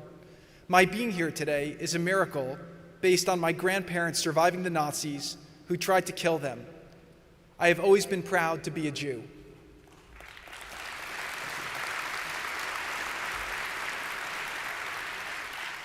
When I started my diplomacy in the Middle East, it was not lost on me that I was a Jewish American working with Muslim leaders to make breakthroughs that many members of both of our religions thought were impossible.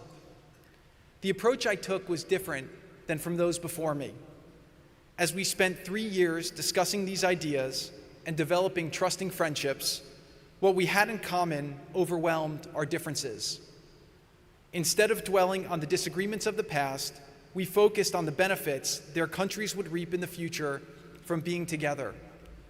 When I met MBZ, the leader of UAE, in 2017, after 2 hours of conversation, he said to me, "Jared, I believe you're going to make peace here in the Middle East." I was surprised. I said to him, "Why are you saying that?" It was just a couple months into my effort. And he said, "Usually America sends here one of 3 different types of people. The first are those who come and they fall asleep in our meetings. Those aren't going to get anywhere. The second are those who come and they read messages and transmit with no opportunity to have a real feedback and dialogue." He said, "The third type they send are those who come and try to convince me to do things that are not in my country's interests." He said, "You're the first person to come and really try to listen and understand our perspective. And so I believe things will be possible with you." The Abraham Accords was the result of dialogue, understanding, and trust. Another line of effort we must pursue is to illuminate to others that when you work with the Jews, you can be better off. Following the breakthroughs of the Abraham Accords, the economic and social benefits were far greater than we had imagined. In August 2020, I took the first ever commercial flight from Tel Aviv to Abu Dhabi, where we were given permission to fly over Saudi Arabia for the first time.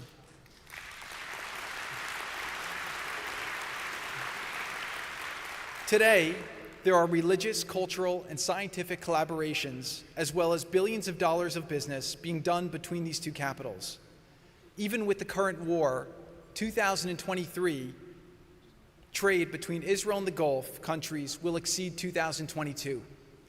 I was touched this past week when I was in Abu Dhabi, where I met with some of the rabbis and leaders of the Jewish community.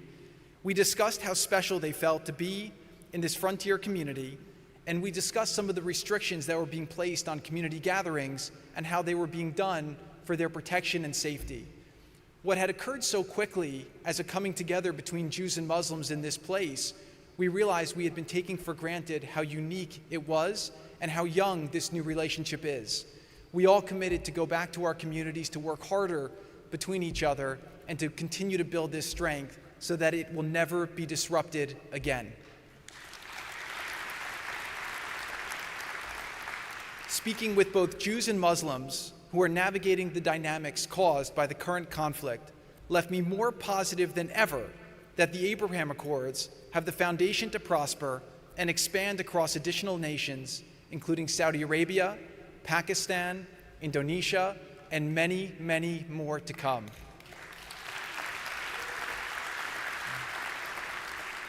Another important line of effort we must pursue is to strengthen and celebrate the many mutually beneficial relationships with groups from other backgrounds, with the Muslim community, with the Black community, with the Asian community, who have a lot of respect for the Jewish people, and very importantly, with the Christian community. I was very disturbed recently when I saw a Pew poll that showed that evangelical perception of Jews was a +40, and Jewish perception of evangelicals was a -40. I had never met an evangelical living in New Jersey and New York until I went on the 2016 campaign, and I can assure you they were much different than what I imagined. When you have a people that likes you so much, we should be making more effort to get to know them, to get to understand them, and to build those relationships further.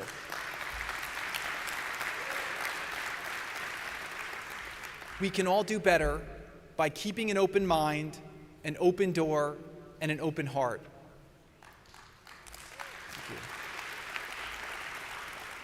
One of the beautiful effects of post-October 7th has been seeing the members of the Citizens Israel Army of Israel, who were on opposing political sides only weeks earlier, work trustingly together in tanks and in brigades to protect their families and their homeland. It should not take an existential threat to help us realize the appropriate weighting of political differences. Focusing on better understanding and mutually beneficial relationships is critical. The ADL has done this well over the years. They fought on the front lines of civil rights and other important battles, and Jonathan is to be commended for demanding that those groups stand up for us now in our hour of need.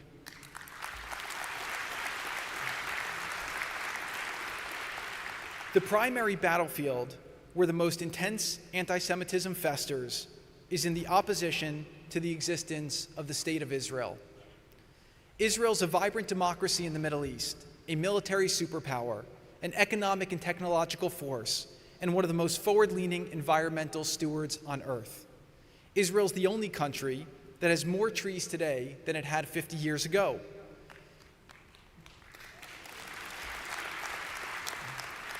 In Israel, you can practice whatever religion you want and live whatever lifestyle you choose. Shouldn't progressive social advocates be celebrating this?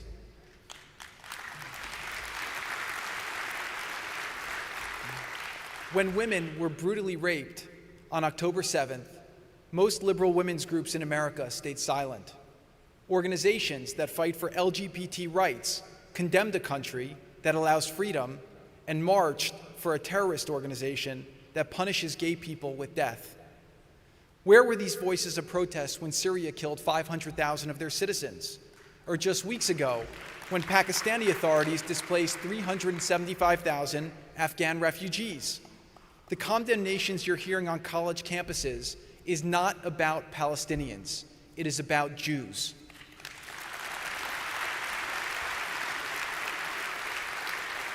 The United Nations has unfortunately become the grand cathedral of anti-Semitism.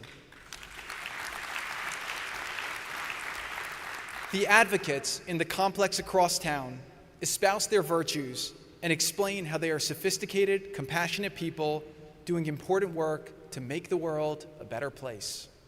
But numbers don't lie. There are 193 member states, and only one of them is a Jewish state. The United Nations officially condemned Israel 14 times in 2023, while the entire rest of the world combined earned only 7 rebukes.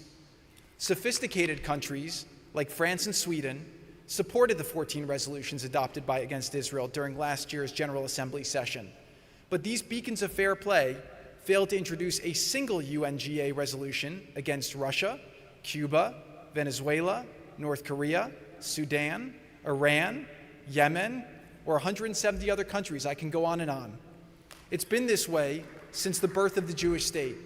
Since the creation of the UN Human Rights Council in 2006, there have been nearly as many resolutions condemning Israel as for the entire rest of the world combined.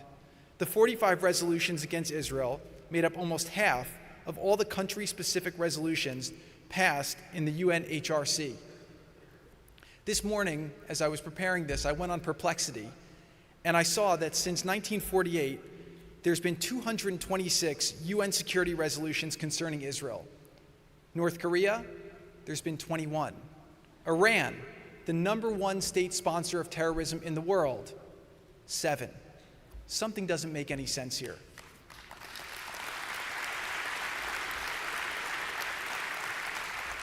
UNRWA, the organization that has received over $6 billion in funding from America alone, has now been proved to have terrorists on its payroll and militant installations integrated into and protected by its facilities. Its existence has perpetuated this problem, and it must be eliminated for progress to be made. This is a double standard. Those yelling the loudest for aggrieved minorities and for equality have been at best silent on this double standard, and at worst leading the charge in its opposition. I challenge the United Nations to take a single year off from focusing on the sole Jewish member state and instead work on some of the other vexing problems we have in the world.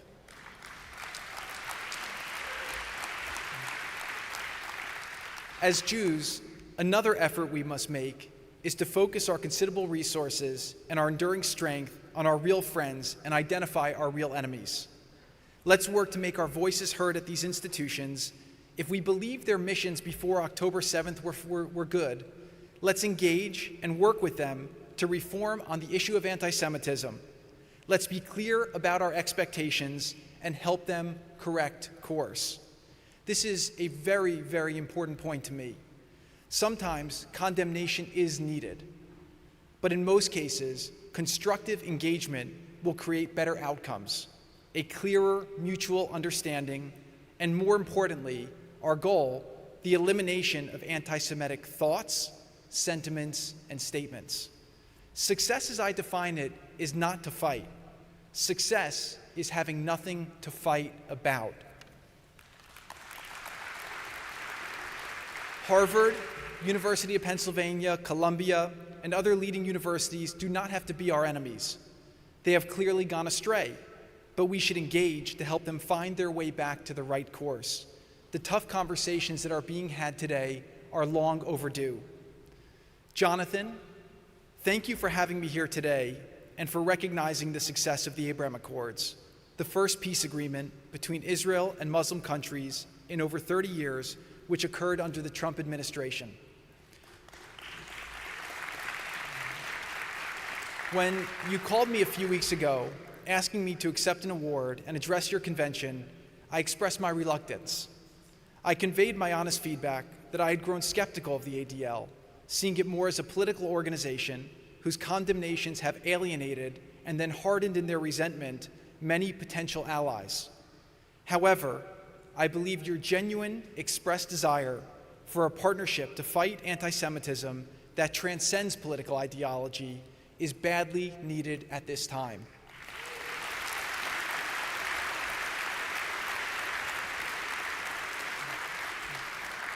After all, how can we ask others to stand with the Jewish people if we cannot stand with each other?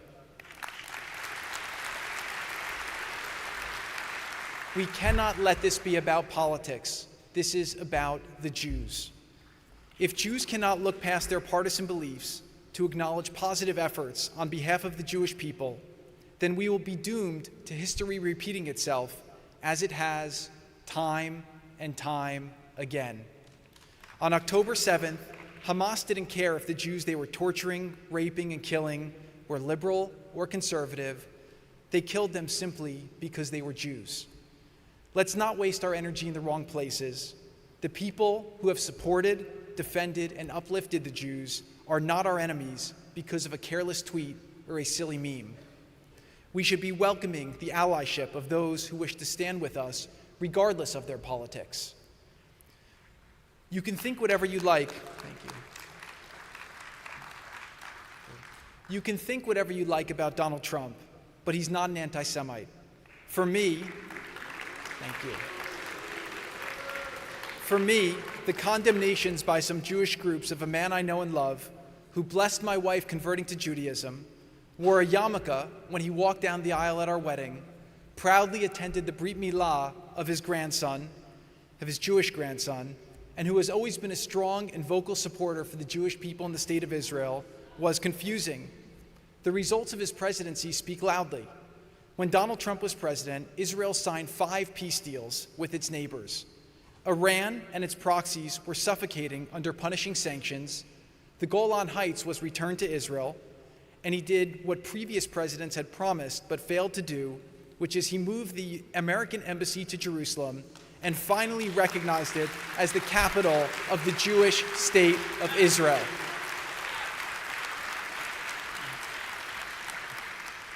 he also did something which was not as recognized at the time, but is getting a lot more appreciation paid to it now, which is he foresaw the brewing anti-Semitism on college campuses and signed an essential executive order on combating anti-Semitism that was supported by the ADL to force universities to provide equal protection to Jewish students who were being discriminated against.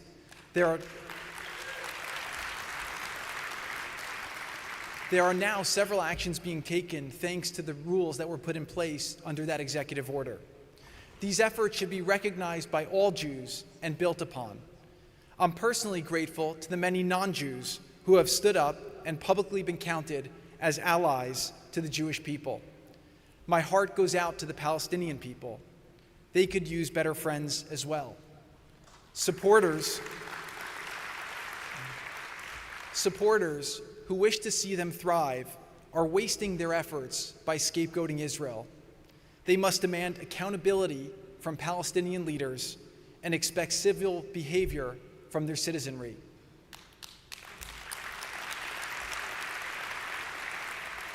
Let me close by saying that the Jewish people have more power today to bring change than most of us appreciate. Only by learning from the past and working together, the goal to identify, address, and eradicate anti-Semitism can be achieved. We have proven through the Abraham Accords that have held firm during the months of this bloody war in the region and through centuries of mostly peaceful coexistence through the broader Middle East that Jews and Muslims have a desire to return to the pre-World War II days of living side by side as brothers.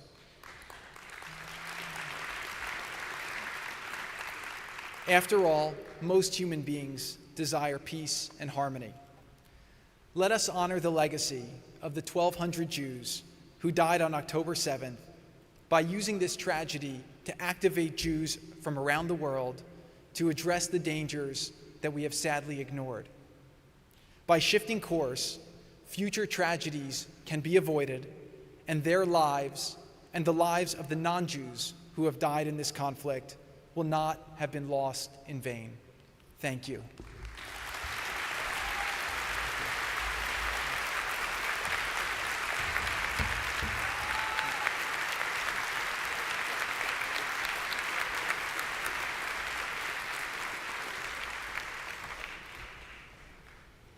Shalom, friends. We're just about done with the morning Mainstage plenary. This was an incredible start of the day. I know that this open session was long and that your morning coffee may be wearing off.